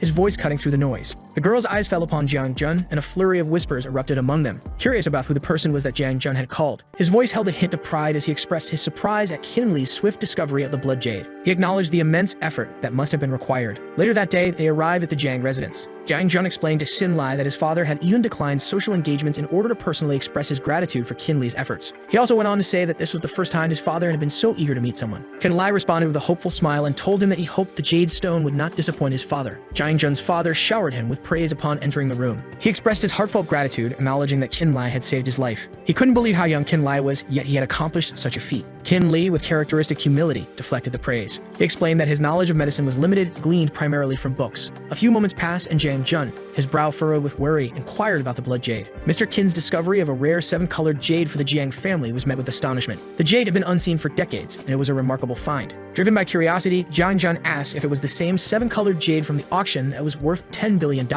His father, his voice thick with disbelief, could not believe that he was able to see the unique blood jade again. He also added that the 7-colored jade stone had only been found many years ago, not until today. The 7-colored jade is a unique and precious gem that had fetched a staggering $10 billion at auction. Qinlai was a true blessing to the Jiang family. His discovery of the unique gem was a tremendous favor and one that would forever be remembered. It was fortunate that Jiang Lim appreciated the gem Qinlai had found. Moments later, Qinlai and Jiang Jun walked side by side down the hallway. As they walked, Jiang Jun abruptly changed the subject and brought up the task he had given him, which was to find his parents. Jiang Jun had managed to gather some information about Qinlai's missing parents. He also added that the information about his missing parents might not be entirely accurate, then carefully handed the files to him. As Qinlai skimmed through the files, he cautioned him that the files may not be very credible. He pointed out there was one piece of information missing from the records, which was that Qinlai's parents had been spotted in Kamagyo just 2 years ago. Qinlai was stunned by Jiang Jun's revelation about his parents and urgently asked for confirmation. Jiang Jun reassured Qinlai that he had only received the information and was still seeking confirmation. Jun promised to update him as soon as he had verified the details. Qinlai then realized that his quest to find his parents would likely cause some trouble for Jiang Jun. On a bright and sunny day, Qinlai and Jiang Jun found themselves inside the Quanji Hotel. Jiang Jun proudly introduced the hotel and explained that it was owned by his sister and was quite well known throughout the city. He was also eager to introduce Qinlai to the signature dishes of his sister's hotel.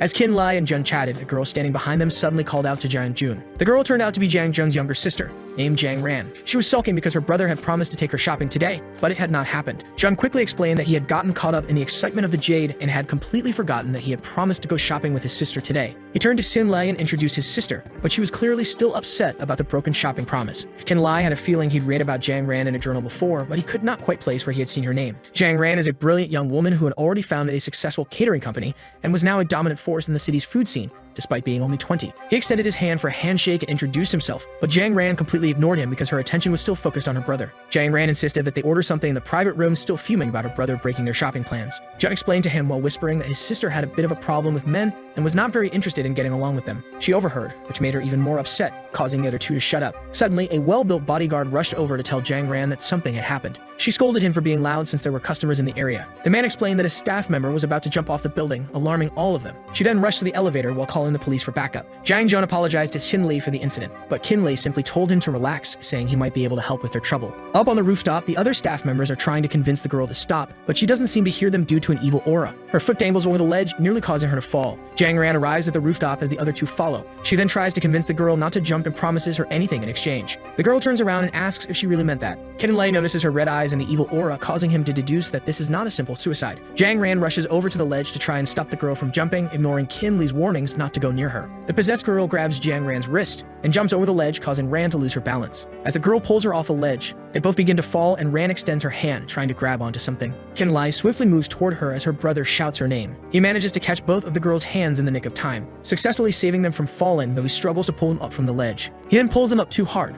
making them fly into the air. Kin Lai sees Jang Jun's sister falling in front of him and manages to glance at her underwear for a brief moment before she roughly lands on his groin, causing him to spit out blood from the pain, while the other girl lands on all fours. The girl then proceeds to attack them both while their guard is down. Jang Jun warns him about the impending attack, so Kin Lai quickly uses his imbued needle against her right before she lands the attack. As the needle dispels the evil aura surrounding the girl, she falls to the floor unconscious. Kin Lai notices that Jang Ran is blushing and shivering due to his hands holding her waist. She promptly jumps away like a cat and scolds him for placing his hands on her waist, making him apologize for his actions. Jang Jun praises Kin Lai for his heroism and asks how he managed to save them both. Kin Lai tells Jun that he noticed something was wrong earlier, so he was able to make a quick decision, which made the others question when he noticed. Kin Lai says that he can't explain the situation well, and that the building has been placed under a formation by someone who knows metaphysics. Jang Ran disapproves of his claims, calling it mere superstition. But Kin Lai adds that it's not just superstition, that the building is cursed. This causes Jang Ran to be mad at him for calling her hotel cursed, despite him saving her life. Jang Jun interrupts their banter and tells him about his concern regarding metaphysics users,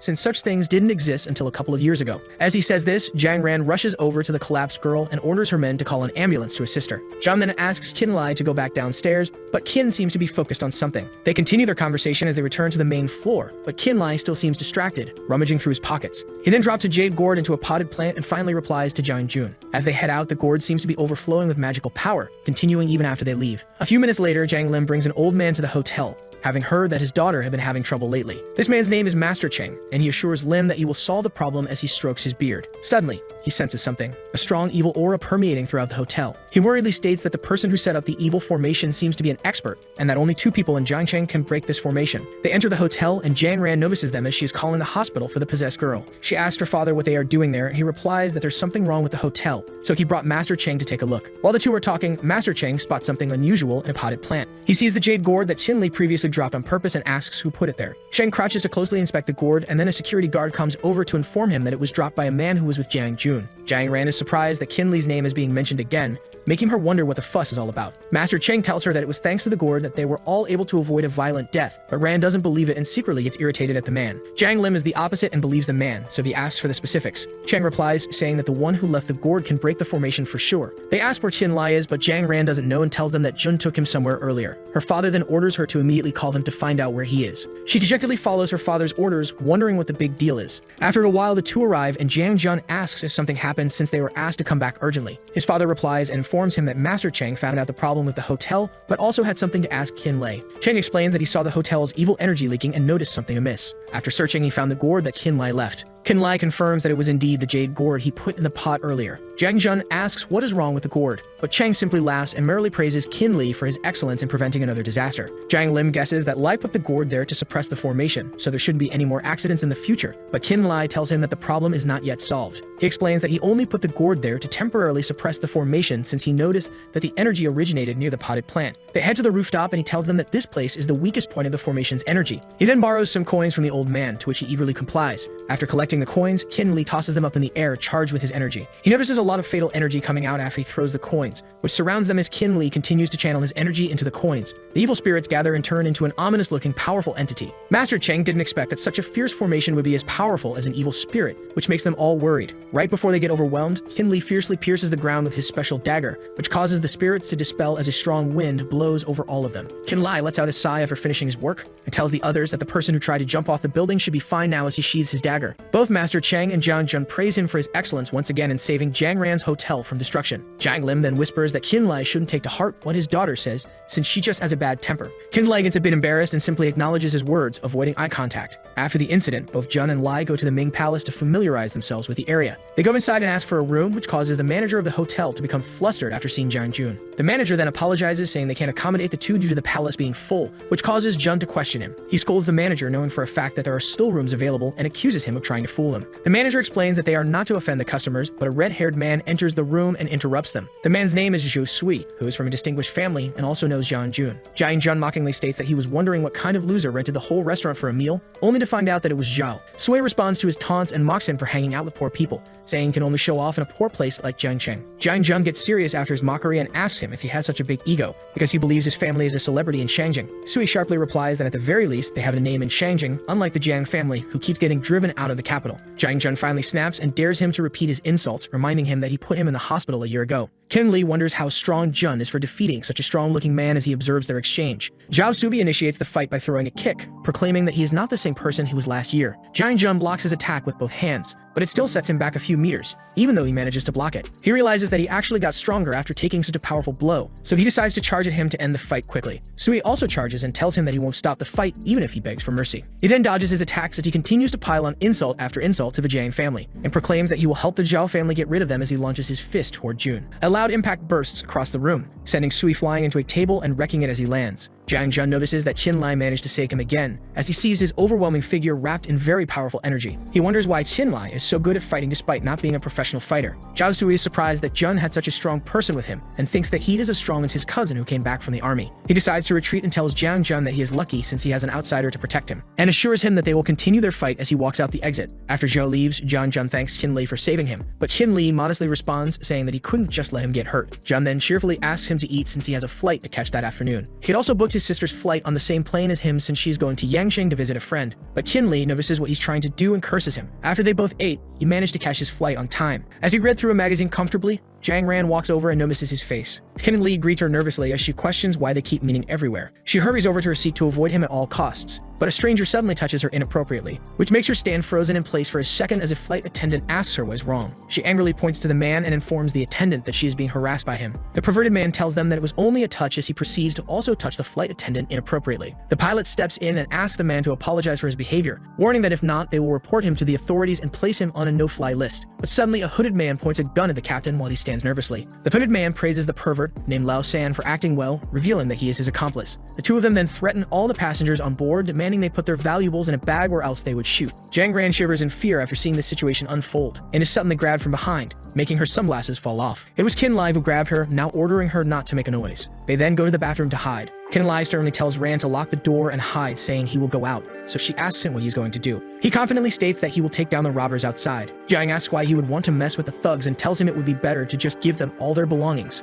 which makes him annoyed. Back outside the bathroom, Lao San complains that they haven't even met a single rich person on the plane. Suddenly, a child loudly cries in front of him. He points his gun toward the kid and threatens to shoot him if he doesn't shut up. Before he can do anything, Qin Lai swiftly steps in and lands a strong punch straight to the robber's face, which sends the guy flying into the seats. The other robber shouts at him to get up while taking the captain hostage, but he doesn't respond. He then tries to find who did it, and threatens to kill the pilot if anyone moves, which makes Qin Lai torn on what to do since there's a hostage at gunpoint. Right before the robber can pull the trigger, Qin Lai rushes over to attack with his bare hands. Then a loud bang echoes throughout the plane as blood drips. Thankfully, Qin Lai only got shot in the shoulder, so Jiang Ran patches him up and scolds him for risking his life like that. The flight attendant tells her they are thankful for him since they would all be in danger if it weren't for her boyfriend. Jiang Ran blushes and clarifies that he is not her boyfriend while looking all flustered. After the plane lands, the police take away the robbers immediately. The two head out of the plane and Jiang Ran asks Qin Lai where he is going. He tells her that he is obviously going home since he has just been shot. Jiang Ran replies, asking him to take care of her tomorrow since she is not familiar with Yangqing, which annoys him. He realizes this is why Jun looks so tired. Time passed after they parted ways. Qin Lai is now back at the clinic, with his assistant tending to his gunshot wound. She tells him that it is impressive he managed to beat the gunman with his bare hands. Though he simply accepts the praise, he then asks her if she wants to find her teammates, as they might still be alive. Liang King shivers upon hearing his question and asks him what he meant, to which he replies, saying that he can help her find them. She then asks if she can really see them again, to which he assures her that she can. Afterwards, she looks for the personal information of her teammates to aid in his search, while Qin Lai notices that she has started crying and ponders that she also has a soft side. Liang King opens the documents that she has kept hidden for a long time inside a locked briefcase. She then hands them to Qin Lai as he assures her that he will do his best to find them. After getting treated in the clinic, he heads home to his luxurious villa to rest. Inside the house, King Yin is typing on her laptop for work. She notices her husband coming home, so she greets him enthusiastically. Qin Lai sits beside her and tells her that he is worried about her working so hard for the company, but she assures him that she is fine and goes on to show him the good news. As he looks at the laptop, he notices something interesting. It's the amount of sales their trial products have garnered, a ton. So he pats her on the head as he praises her for the good work, and she also thanks him, now that she has her own company and career. She then informs him that she has a meeting in Yangqing tomorrow afternoon, but she doesn't want to see the person who invited her since it was her previous boss. Qin Lai asks if she really wants to go, to which she replies that it is important to go since they can make a lot of connections there, though she is still worried that she might have a hard time if she goes to the meeting alone. So he jokingly asks her if she is still worried that the Jiang group is not as good as the Sky Evil company, to which she firmly denies. Qin Lai then tells her not to worry anymore since he will accompany her. After a short while, Qin Lai gets ready for bed while his wife is having a shower in the background. He's healing his injury, which is now almost complete. Qin Yin opens the bathroom door after she is done,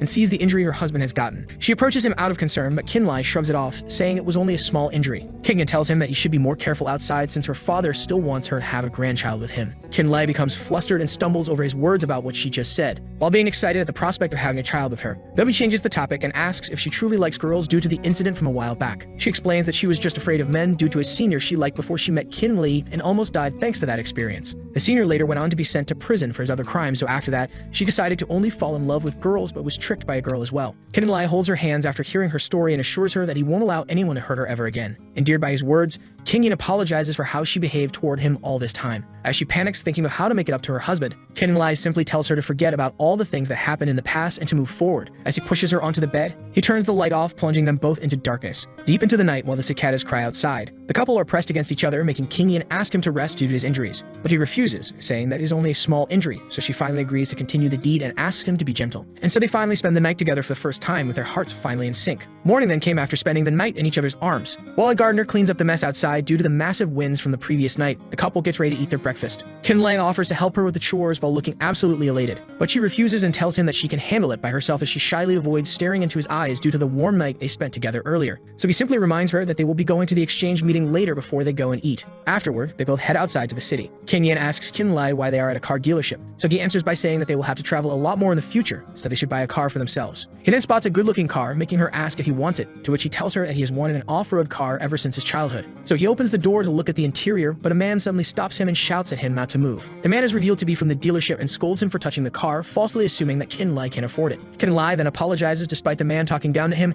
and asks if he can test drive the car. The salesman arrogantly answers by saying that he has to pay a deposit in advance in case he breaks the car, since it is a limited edition model. So Chinli asks how much the deposit is, to which the salesman answers, saying that it is originally 80,000, but since he likes it, he will offer 60,000 for it. This surprises Kinlai since the offer the salesman made is half of the car's amount despite him only wanting to test it out. The salesman simply tells him that it is the store's minimum deposit while secretly thinking of humiliating him, suspecting him of being poor. Kingyan notices the man's attitude and tells Kinlai that they should just head out due to the salesman's unwelcoming statements, and that they should just look at the next store, to which he promptly agrees. The salesman then berates them behind their back, saying that they can't afford anything, so there's no point in going to the next place. While he continues to talk down to the couple, his subordinates call out to him and tell him that the couple really crossed the street to take a look at the other store. This surprises him, making him decide to take a look at what they will do. The dealership they visit is New Borghini. Inside, they are warmly greeted by a manager who recommends a car called Aventador for 800,000, and he even offers to let them test it out for free. The arrogant salesman from before furiously scolds the manager named Juan for letting the couple drive an expensive car, and falsely accuses them of not being able to afford a car for 100,000,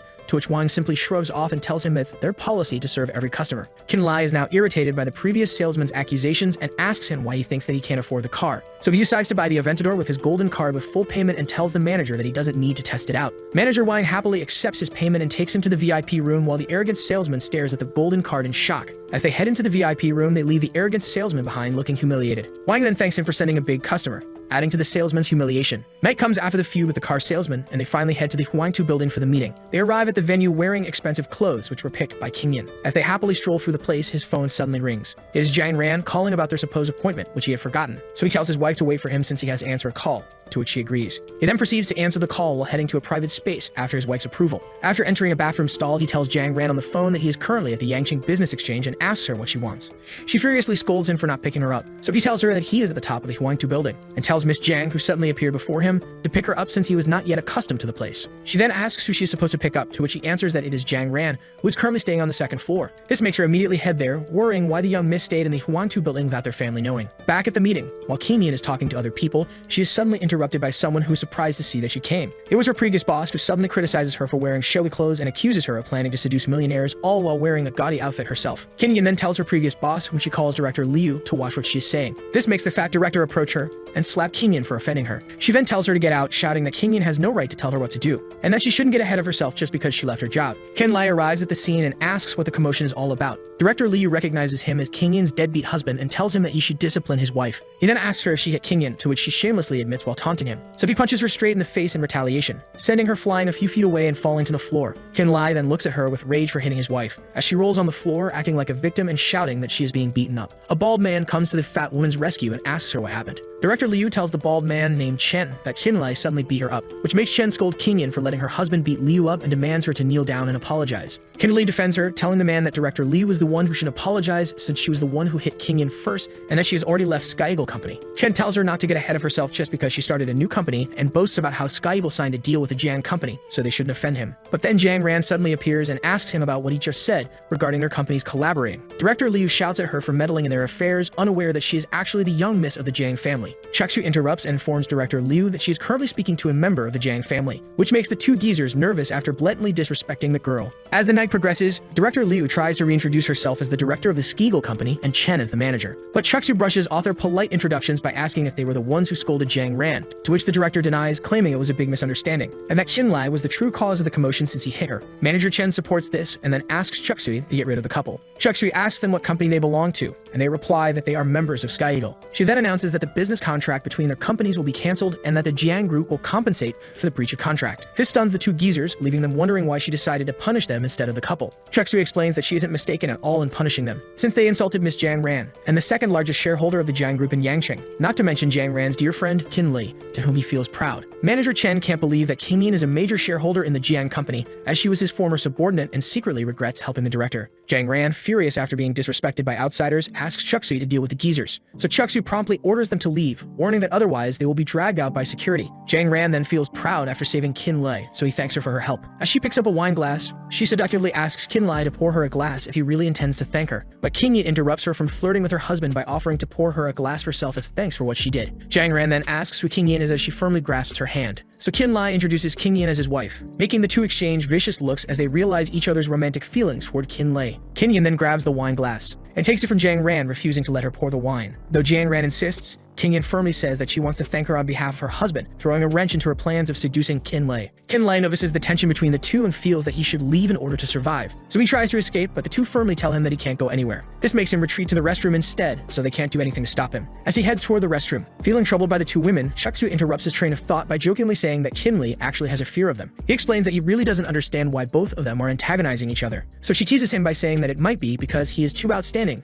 making him shake his head in disapproval. Qinlei changes the topic and tells her that he has something to give to Jiang Jun. He then hands her a drive and asks her to request Jiang Jun's help in finding the people inside the flash drive. He adds that the identities of the people on the drive are confidential and important to him, so Chuxu thanks Qinlei for trusting her and tells him that she will do as he asks. Then she proceeds to tease him by asking if he is going to return to the banquet, to which he answers that he will go back after a few minutes. After the meeting, he and his wife head home using their newly bought car. Qinlei asks Xingyan what she talked about with Jiang Ran for so long. She answers by saying that Jiang Ran was talking about how Qinlei messed with her, to which he firmly denies and tells her not to believe it. Qingyan then admits that she was joking and that Jiang Ran only mentioned that Qinlei owes her a meal, while hiding the fact that she also knows Jiang Ran has a crush on him. He then explains that the young miss of the Jiang family came to Yangcheng to meet her friend, but he didn't expect things to turn out this way. Qingyan tells him that she also heard that from Jiang Ran, and that Jiang Ran asked her to come on a business trip to Jiangcheng. Qinlei asks her what she wants to do about the offer, and she answers that she is not yet sure but believes it could be a good business opportunity for them. He then tells her that he is also not yet sure what to do. This makes Qingyan question him on what his plans are, and if he can accompany her to Jiangcheng, to which he replies that he will go with her if she wants him to after finishing his work at the clinic. As they arrive at the villa, they spot Zitten sitting on the porch, playing with her phone while eagerly waiting for them to return. Zitten notices them arriving and goes to greet the two. After that, they all go inside the house. Zin is impressed by the luxurious villa her brother-in-law bought and couldn't believe her eyes. This causes Qingyan to lightly hit her on the head for calling Qinlei without honorifics, as he pours them a drink. Zin goes to him for help and finally calls him brother-in-law, making him happy after all those years of being addressed rudely. She then revels in his completely new and luxurious lifestyle and asks him how he was able to afford it, to which he replies that he found a good job. He also asks her why she came to see them, causing her to remember that she originally came to ask him for something. She reminds him about his promise to accompany her to the sorority in a couple of days and says she has been looking for him the past few days, but he had been busy. Qinlei remembers the promise and thought she was only joking before, so she asks if he will really go with her, worrying that the bullies might decide to retaliate. He then advises her not to go, but she firmly refuses, saying that she can't keep hiding like a coward. Qingyan also steps in and tells him that he should honor his promise to her, so Qinlei finally agrees, unable to find an excuse not to go. Zidane pouts after seeing his dejected attitude as her sister tries to cheer her up. She then mutters that Qinlei didn't mind going before, feeling a bit sad while secretly thinking to herself that she's acting crazy. Qinlei tries to cheer her up by asking her to help with cooking, to which she enthusiastically agrees, successfully cheering her up and even requesting pork ribs for dinner. A month passes and the time finally comes to go to Jiangcheng. Qingyan waits for her her husband outside the crowded clinic, while Kin-Lai is inside observing Liang King doing her chores, debating whether to discuss the matter about her comrades with her. He tries to initiate a conversation, but she suddenly cuts him off by asking what will happen to the clinic after he leaves. So Kin-Lai tells her not to worry since famous Chinese doctors will take care of the clinic in a few days. He also tells her that he has asked someone to look for her comrades and that he will inform her right away if he receives any news about them, causing Liang King to thank him for doing so much for her. Kin-Lai then hands her the keys to the villa for her to live in after he is gone and promises to take her to Jiangsheng as well after he finishes his preparations. She refuses to take them, feeling indebted, but he insists on giving her the keys, saying that he treats her as a friend so he isn't owed anything by her. Jiang Man calls out to him from outside saying that they should go, otherwise they might miss their flight. So Qin-Li proceeds to leave and tells her to call if she ever needs anything. She waves goodbye, feeling hopeful after hearing his kind words. And so the couple travels to their new villa in Jiangsheng. As the moving company brings their furniture and belongings inside the house, they welcome Jiang Jun into their new home, who congratulates them for finally moving there. Qin Yan thanks him for taking care of their move to Jiangsheng, to which he humbly responds and tells her that it was the least he could do for Qin-Lai, whom he views as his brother, and that they are also partners with the Jiang group, so they shouldn't worry about the small stuff. Qin-Lai tells him that they will be in their care, making Jiang Jun chuckle at his politeness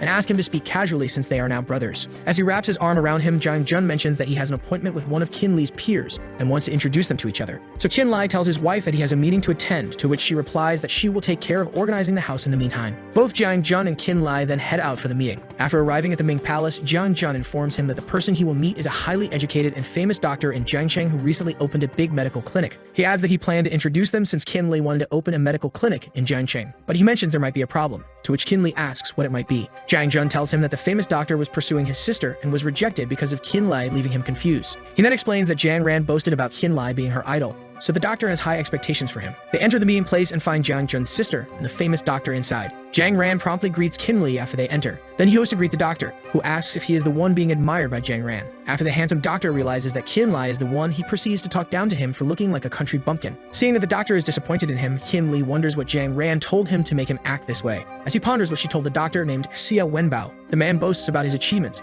making the others feel uncomfortable due to his pompousness. He adds that he even cured the president of the United States of a polycystic tumor, but Jiang Ran cuts him off, saying that he shouldn't be so sure that he is better than Qin-Li. She tells him that he still has a lot to learn from others, which shatters his pride, making him furious. But a ring from his phone suddenly interrupts him. So he angrily scolds the person on the phone for calling him on his day off. But the person on the phone informs him that the patient in room 903 is in a critical state and urges him to come, so he prepares to leave immediately. As he bids farewell to the Jiang family, Jiang Ran stops him for a moment, asking if they can come with him so that she can show off Qin-Li's medical prowess. She doubts his ability, but Jiang Ran convinces him by stating that she will be impressed if he manages to handle the situation by himself, otherwise he shouldn't bother her anymore. Qin-Lai is taken aback after realizing that he is being used to get rid of Dr. Xia, but he is unable to do anything about it, so he simply complies. They then go to his massive clinic, where Dr. Xia promptly asks his assistant if the patient took the medicine he prepared. The nurse tells him that the patient seems to be dying, which triggers the gangsters around her. A big man that looks like a gorilla shoves the nurse away and approaches Dr. Xia. Afterward, the other gangsters swarm the doctor as he yells at them to stop. The gorilla man then shouts at him for letting the young master's health deteriorate like that. He grabs his collar and gets mad at the doctor for breaking his promise of curing the disease while Xia tries to defuse the situation. But the gorilla man doesn't listen and simply attacks him, saying that he will teach him a lesson for his lies. Before his attack reaches, he is stopped by none other than Qin-Lai, who tells him that if he beats him up now, it will be bad for his young master since there will be no other doctors around to examine him. The gorilla man also shouts at Qin-Li, assuming he's a friend of the doctor. But Qin-Li simply ignores his words and says this is an opportunity. The gorilla asks what opportunity he is talking about, to which Qin-Li states that the patient's condition is not yet final, so it would be better for the doctor to examine him first. After hearing his words, the gorilla realizes he has a reasonable point, so he lets go of the doctor. Dr. Xia feels a bit humiliated after being unable to fight back in front of Qin-Li, but the gorilla man interrupts his train of thought and threatens to beat him up if he doesn't check the young master properly. And so they head into the patient's room as the gorilla man watches. Qin-Li takes a look at the patient and realizes that the man's illness is quite complex since he cannot sense vital energy from him and feels that something is missing. So he takes a closer look at the dying man. Meanwhile, Xia feels nervous checking the patient due to the big gangster standing behind him. He tries to calm himself down, pumping himself up, thinking that he has done this before, but Qin-Li suddenly speaks up, startling him. So Xia scolds him for suddenly frightening him. Qin-Li then stops his hand, informing him that he might kill the patient if he continues, pointing out a lump in the patient's neck, which he promptly shows the others. Dr. Xia is taken aback upon seeing such a big lump and mistakenly believes is a tumor, so he tells them that they have to replace all the internal parts involved. As he continues speaking, the patient suddenly groans in pain. Qin-Li prepares something while the gorilla man shouts at Xia, who tells him that the patient cannot be saved anymore. But Qin-Li believes otherwise, so he tells the two to help him hold the patient's limbs. Both the gorilla and the doctor disapprove of his plan and continue to whine. So Qin-Li shouts at them to shut up and just do what he says. And so he begins treating the patient, even as the moon rises in the sky. As he skillfully pricks the important pressure points to cure the disease, narrowly avoiding the points he shouldn't pierce, he remains fully focused in order to heal the dying patient. After some time treating the young master, he finally manages to get him back to a stable state and tells the others that the patient will wake up in a few minutes. Afterward, he will just need some medicine to fully recover. Dr. Xia is shocked upon seeing the result of Kinley's treatment after realizing the patient's health is finally back to normal. As the patient opens his eyes, he calls out to Mr. Kong, who is crying at the sight of his master finally recovering. Kong then tells him that they are currently at the Jiangqing hospital and that Qinlai was the one who saved him. The young master calls him Master Qin and asks what he is doing there, as he seemingly recognizes Qinlai. Qinli asks why he called him by that name. The young master apologizes, believing he mistakenly thought Qinlai was a friend he met in Shangjing, which confuses Qinlai since he has heard that place mentioned before. Kong then asks if the young master is now fine, to which Qinlai answers, saying that his illness won't be a big deal if he gives him some remedies after receiving his medical record. The gorilla man hands Qinlai the patient's medical record while thanking him. Qinlai thinks he might be able to find something out in Shangjing as he signs the medical papers, while Xia is in the background trying to recruit him to be an assistant doctor. But Qinlai refuses and tells him that his own clinic still needs a chief doctor, which makes Xia spit blood after the sudden rejection. The young master then thanks Qinlai, to which he politely welcomes the praise. He also requests Kong to book a private room at the Heavenly Palace so that he can stay in Jiangqing when he recovers in 3 days, to which he promptly complies.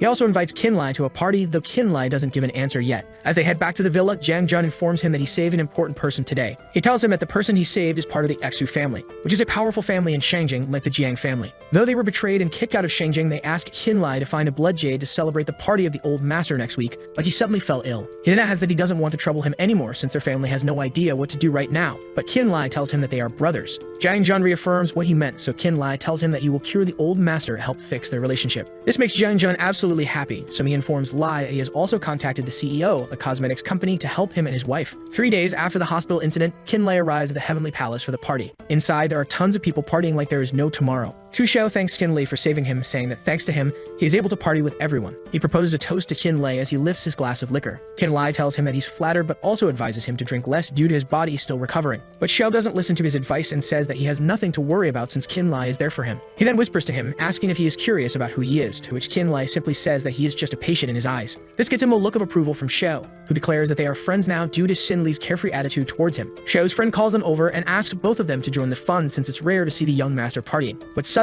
a person flies through a door behind them. A cocky-looking man enters and asks if the man he threw was associated with Xiao, accusing him of spilling his wine. The man denies it, saying it wasn't his fault. Xiao tries to defuse the situation and asks what exactly happened. The white-haired man tells him that his friend broke the rules of their gang Sirius, so they will beat up anyone associated with him. The others recognize the name of the gang, which makes them nervous. This gang is actually a powerful organization that holds a lot of power despite the Jiang family seemingly being in control of Jiangqing. It is said that even the Jiang family themselves are afraid of them, despite them being only an underground gang. The reason they are feared is due to their martial arts prowess. They are martial artists who know how to handle dark power, so no one dares to mess with them. Xiao's friends run away after hearing the Sirius gang's threats, while the man who spilled the wine begs for forgiveness, offering to pay for the wine he accidentally dropped. Xiao also offers to pay for his friend, asking how much they want in exchange for their safety. The gang contemplates his offer for a bit, before bursting into laughter, mistakenly thinking that their gang is lacking money. The white-haired man smiles devilishly and proposes a solution since Xiao wants to stand up for his friend. Xiao asks what it is, to which the man replies that if Xiao takes a punch for his friend, they will let him go. Xiao is troubled by this offer and realizes that they only want to fight. Suddenly, Qinlai steps up for him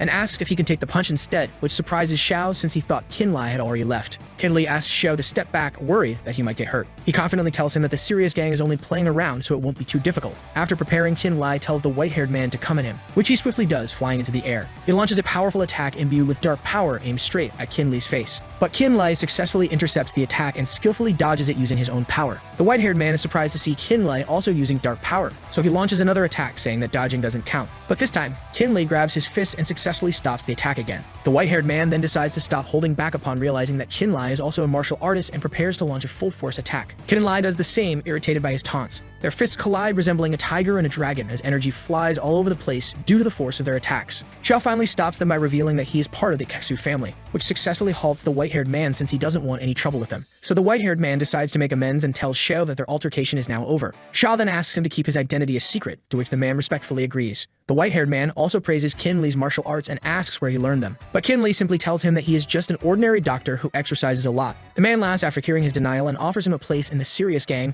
telling him to come by any time if he's interested. After the gang leaves, Xiao also praises Qinlai, saying that he did not expect him to fight so well. But Qinlai replies that the man simply held back, which made him seem more powerful. Xiao laughs at his modesty and informs him that he will return to Shangjing in 2 days, since he's been away for a while. He invites Qinlai to visit him in Shangjing in the future, to which Qinlai agrees. As the night deepens, Kin Lai heads back to his mansion. Jiang Jun calls to remind him about their upcoming trip to the capital. Kin Li asks why he's calling so early as there are still 3 days left until their trip. Jun answers by saying they need to prepare in advance. Kin Lai then asks what time they will leave, and Jiang Jun informs him it will be tomorrow morning. Kin Lai ends the call, then takes a look at the jade balls, pondering why Jiang Jun seems so nervous about visiting Shangjing. As he sets the balls down, he realizes that he hasn't trained in a while after meeting the white-haired man. He begins to train, reflecting that thanks to the old man who taught him the technique, he has been able to earn a lot of money. But he also thinks the old man passed the technique to him for a different reason. And since he still doesn't know who took his parents away or how strong they are, he decides to improve his strength further to achieve his goals. Morning finally comes in the Kin Lai household. Jiang Jun arrives at the front of his house and asks if he needs any help, to which Kin Lai refuses, saying he can handle it himself. As Jiang Jun sees Kin Lai carrying a lot of boxes, he asks what they are for. Kin Lai replies that those are all the clothes and food that Xingyan bought for him when she came to Jiancheng. Kin Lai then realizes he forgot his underwear, so he asks Jiang Jun to wait while he goes back to get it. But Jiang Jun stops him, saying that he already brought a lot of things and tells him to just buy new ones in Shangjing. And so they head to their flight. Up in the air, they see the massive building at the center of Shangjing looking luxurious. Jiang Jun decides to take Kin Lai shopping in the famous shopping area after arriving in the city. Kin Lai sees the price of one suit and is shocked by its exorbitant cost. The sales lady also recommends another outfit that costs even more than the suit. Kin Lai decides to go with the suit, and then they head to a fancy outdoor cafe. He looks at the prices on the menu and is shocked to see that some of the food costs more than his suit. Kin Lai tells Jiang Jun that the prices in Shangjing really aren't for common people like himself. Jun laughs and says this is only the beginning, adding that he will take him to a different place later. Kin Li asks where they are going. When night finally comes, they head to a fancy-looking billiards bar. As they walk inside, a lightly dressed girl greets Jiang Jun after recognizing him. He asks the girl if there is an available spot for him and his guest, and she guides them to it. The girl carefully observes the two as they grab their cue sticks. She then discreetly calls someone named Zhu on her phone after they go out of sight. Meanwhile, the two enjoy a game of pool as Kin Lai hits the cue ball and successfully manages to pot a strike ball. Jiang Jun is surprised to see his skills, especially since he knows Kin Lai hasn't played before, but Kin simply tells him it was just because the game is fun. Jun doesn't quite believe it since he lost the first 30 games and asks for a rematch, but Kin Lai tells him they can play some other time since they have to attend a birthday party tomorrow. This causes Jiang Jun to let out a sigh. Kin Lai asks him what's wrong, and Jun answers that he's afraid to go back because of the birthday gift tomorrow. Lai then asks if someone blocked him from attending, to which Jun affirms. In the past, Jun's father was framed for a car accident that injured a member of a large family, leading to their family being ostracized. Even though the person who framed Jun's father was eventually caught, they still didn't get a chance to explain the situation to the old master in person. Jun then asks Kin Lai to find a chance to see what's wrong with the old master. As Li agrees to help, a door suddenly opens. A group of people comes in, led by a red-haired man who seems to have a grudge against Jiang Jun. Jun recognizes the man as Zhao Sui and becomes a bit nervous. Zhao tells the police director named Liu, who came in with him, that the two are causing trouble and destroying private property. The corrupt director orders his men to arrest them for interrogation. Jiang Jun urges Kin Lai to leave and ask for help from his father to solve the problem, explaining that the Zhou family is coming after him. Kin Lai asks if the Zhou family is really that powerful, to which Jun answers that they have influence in all corners of Shangjing despite not being a first-class family. Kin Lai then asks how they compare to the Xu family. Jun answers that even though the Zhou family is powerful, they are nothing compared to the strength of the Xu family. He then asks why Kin Lai brought up the Xu family, and Kin Lai reminds him that he saved someone important in Jiancheng. Kin Lai decides to call that person to resolve the situation. Zhao Sui laughs at his effort to ask for help, thinking Kin Lai is just a newcomer in Shangjing. As the night goes on, the police and Zhu wait for the person Kin Lai called, but the director suspects they're only stalling for time since it's been half an hour. Zhou taunts Jiang Jun, making fun of him for using such dirty tricks. He boasts that his family has never been afraid of anyone,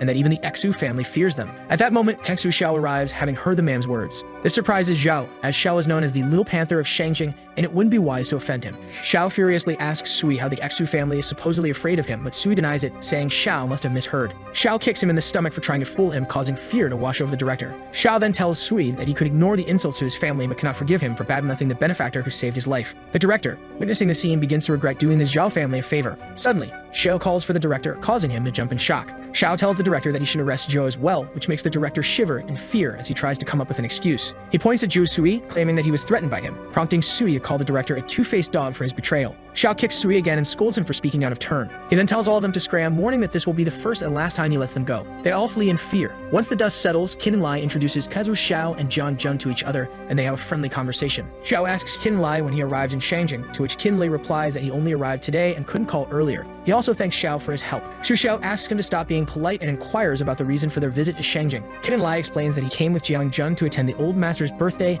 and to check on his illness. Xiao tells him that the old master is indeed sick, but there's more to it than that. And so the time came for the Jiang family to hold a birthday party for the old master. Both Jiang Jun and his father arrive at the party and make sure that they have their gift ready. Kin Lai follows along as Jun tells him that they will try and enter the party. At the other side of the venue, an extravagant-looking member of the Jiang family is greeting the visitors. He spots Jiang Jun in the distance, who is giving a gift to the family. so he arrogantly calls out to him, which irritates June. The man named Jiang Ziyang pompously tells him that he shouldn't bother giving a gift since every year before he has given low-value items. He then proceeds to mock him, assuming that his gift for this year is also trash. This makes Jun angry, but he cannot do anything since Ziyang is the son of the family head. The bystanders hear the commotion and start gossiping about Jun's father, further irritating him. Qin Lai steps in and tells Ziyang to see what they brought first before he starts yapping. But Jiang Ziyang brushes it off, stubbornly assuming it is only trash. Then a fancy-looking guest spots the jade that Qin Lai brought, so he comes closer to take a look, which attracts the attention of the other guests. After the esteemed guest inspects the jade and realizes what it is, they shout that it's a rare rainbow blood jade, which shocks the other guests in the venue. This causes swarms of people to try to buy it from Zhao and Jun, since Ziyang didn't want it earlier. Jiang Ziyang sweats profusely after realizing the worth of Jun's gift, so he tries to repair the situation by telling the other guests that he was only joking earlier. He then says that the Jiang family will accept the gift as a token of appreciation, contradicting what he said before. Jiang and Jun asks if they can come inside, to which Ziyang replies that they can, but only if they leave the jade with them. Inside, the palace is filled with various traditional decorations. Jiang and Jun walks around pondering the dishonesty of the Jiang family in Shangjing. This causes his father to smack him in the head,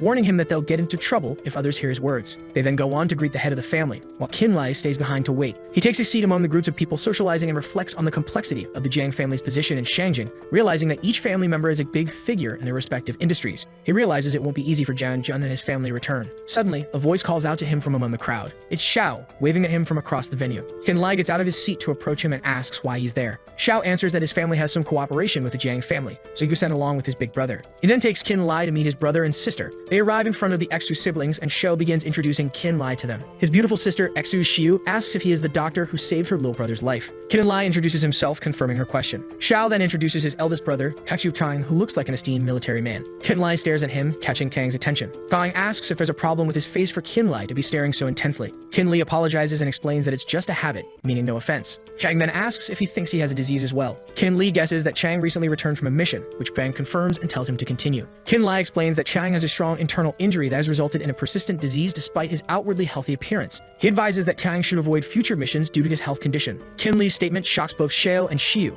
who ask their brother if he is really sick. Qin Lai adds that if treatment is delayed any longer, the condition could develop into a lifelong illness. As the sun shines throughout the venue, Kwang denies having any disease, accusing Qin Lai of being a liar with a foul mouth. So Qin Lai decides to say no more, knowing he isn't being believed. Xiao pleads with his brother to let Dr. Qin examine him, but Kang furiously refuses, shouting at him to mind his own business. But the true reason for his denial is that he cannot let the other families know the Xu family's weakness since they are currently under surveillance. Qin Lai then tells Xiao that he will leave now since he has already met his family. So he tries to stop him. Qin Li asks what is wrong, so Xiao explains that his elder brother just has a bad temper, so he shouldn't take it to heart. He then assures Xiao that he is fine and understands that his brother has difficulties being honest. Xiao thanks him for his understanding as he leaves while suspecting that his elder brother really has a disease. Qin Li walks around the venue while wondering why Jiang Jun is taking so long and is slightly worried. But he suddenly feels something out of place, so he looks toward where the feeling is coming from, and sees a strong evil aura emanating in the distance. He heads to the place where the aura originates and is shocked to see that such a thing was hidden deep inside the Jiang family mansion. Before entering, he notices that there is a dead rat hanging outside the door, which is locked with evil spiritual power.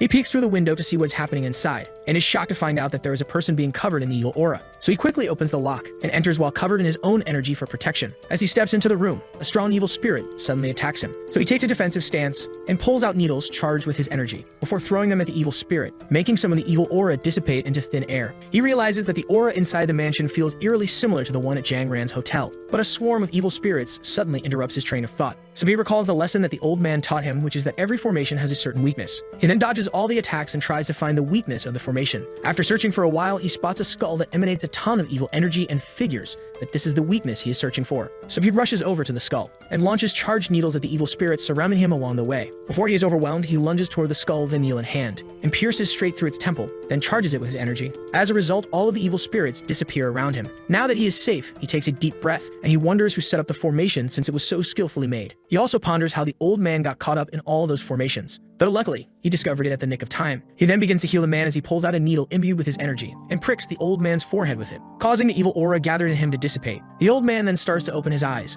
and asks who the man in front of him is, as Qin Lai is relieved that he woke up. He then introduces himself as a doctor who came to the birthday party, which causes the man to realize that he almost died at his own birthday party. Qin Lai then asks if he is the head of the Jiang family due to his words, as the old man ponders how he has been betrayed by the people he chose himself. Li asks what he meant, to which the old man tells him that it was his son's fault that he ended up in this situation. Qin Lai then informs him that Jiang Lim and his family entrusted him with the old man's treatment, making the man realize their efforts, though he also realizes that they want to be returned to the main family in exchange for curing him, to which Qin Lai cannot deny. As the sun shines down on the beautiful palace, Kinlai helps the old man sit upright as he tells him that he also wants Jiang Lim and his family back. But with his condition, he wouldn't have much power to influence the other family members. Kinlai looks closely at his legs and notices that they have been damaged by an evil aura, so he decides to use the third part of the Fuxi Needles method. He then tells the old man that he can help him regain basic consciousness. The old man's eyes light up with hope and ask him if he can return to normal, to which Lai tells him that he can't, which makes him slump in despair since he has been searching for a cure for so long and even famous doctors can't do anything about it. Kinlai clarifies that he can't turn him back to normal, but he can help him be able to move around like a normal person. He also asks the old man for a bet, where if he heals him, then Jiang Lim's family can return to the main family, and if not, he himself would do whatever he orders him to. The old man is intrigued by his proposal and agrees to his bet. He also adds that if he wants to return Lim's family, then he still needs to do something else. And so time passes after their talk.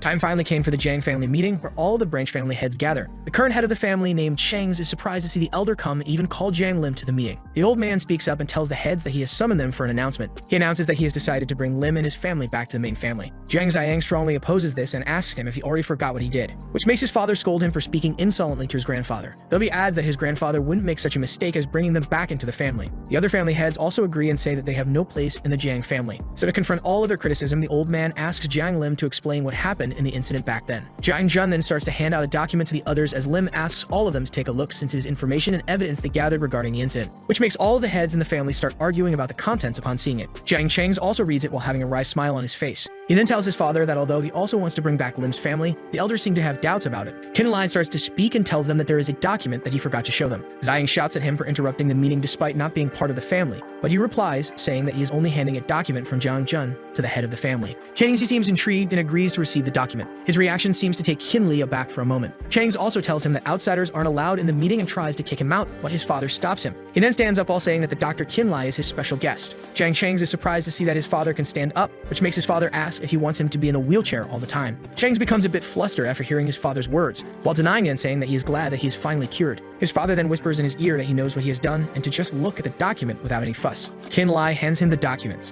which makes Jiang Cheng's incredibly enraged after mistakenly thinking that the old man was only pretending to be sick all this time. The old man then asks everybody at the meeting about their thoughts after reading Lim's document. Jiang Cheng smiles since he has a plan to stop what his father is trying to do. He then tells his father that he thinks it's okay for Lim and his family to come back, but they also have to do something before that, which is to recruit a martial artist for their family. The old geezers at the meeting argue about what he just said and state that it would take years to train a martial artist, but it would also be good for their family. An old woman also states that Lim's family is responsible for the incident even if he was wrongly accused, though a scrawny man says that a martial artist could solve that. The old man thinks deeply after hearing what the others said, since ordinary people need talent in order to reach the level of a beginner martial artist, and after that, it would also take more than 10 years of continuous training to improve. So he asks Lim what level Jun has reached in martial arts. Lim informs him that although Jun is young and strong, it would still take at least a few decades for him to become a proper martial artist. Jiang Jun intervenes and asks his father why he is so willing to stay in the family despite them making things difficult for their family. Cheng's and his son are happy after hearing his words and tell them that they can't blame them for not letting them come back since his son already gave up. Lim also starts to give up, saying that it might not be possible for them to return to Shangjing in this life. After the meeting, Jiang Lim says while sipping tea that he didn't expect the old master to make the condition of becoming a martial artist even harder. So Jiang Jun asks his father if there is anything else they can do besides becoming a martial artist. Kinlai hears his worries and wonders if the people from the serious gang are the ones they are referring to as martial artists. So he asks if they have heard of the gang. Jiang Jun is shocked after hearing the name Serious Gang and asks how Tin Li knows them. He explains that he has fought them before in a bar, which makes Jiang Jun and his father shocked, and they ask if he is okay, since they are all martial artists. Kinlai tells them that if something had happened, he wouldn't be in the room right now, so Jun lightly pats his head out of worry. Jiang Lim suddenly stands up and asks if he is a martial artist, considering that he managed to fight off the Serious Gang. Kinlai states that he is not exactly sure what a martial artist is and asks him to explain. Jiang Jun explains that martial artists are a special group of people who live above the rules based on what his friend told him in the capital. He also adds that martial artists are divided into 9 levels, with the low-level ones being as strong as practitioners and the high-level ones being able to move mountains. Due to the exaggerated claims, he thought that his friend was joking at that time. So he asks Kinlai if the Serious Gang is as strong as those people, to which he confirms, saying that they are much more powerful than normal people. Jun thinks for a bit, before asking him again if he can break rocks with his bare hands, and Lai answers, saying that he hasn't tried it yet. Though he also adds that if Jun wants to be able to do so, then it should be possible with enough training. Jiang Lim is intrigued by what he said and asks if he could help their family, to which Kinlai tells them that he can do it. So the video ends here. If you don't want to miss the next part, activate the notification bell, and see you next time.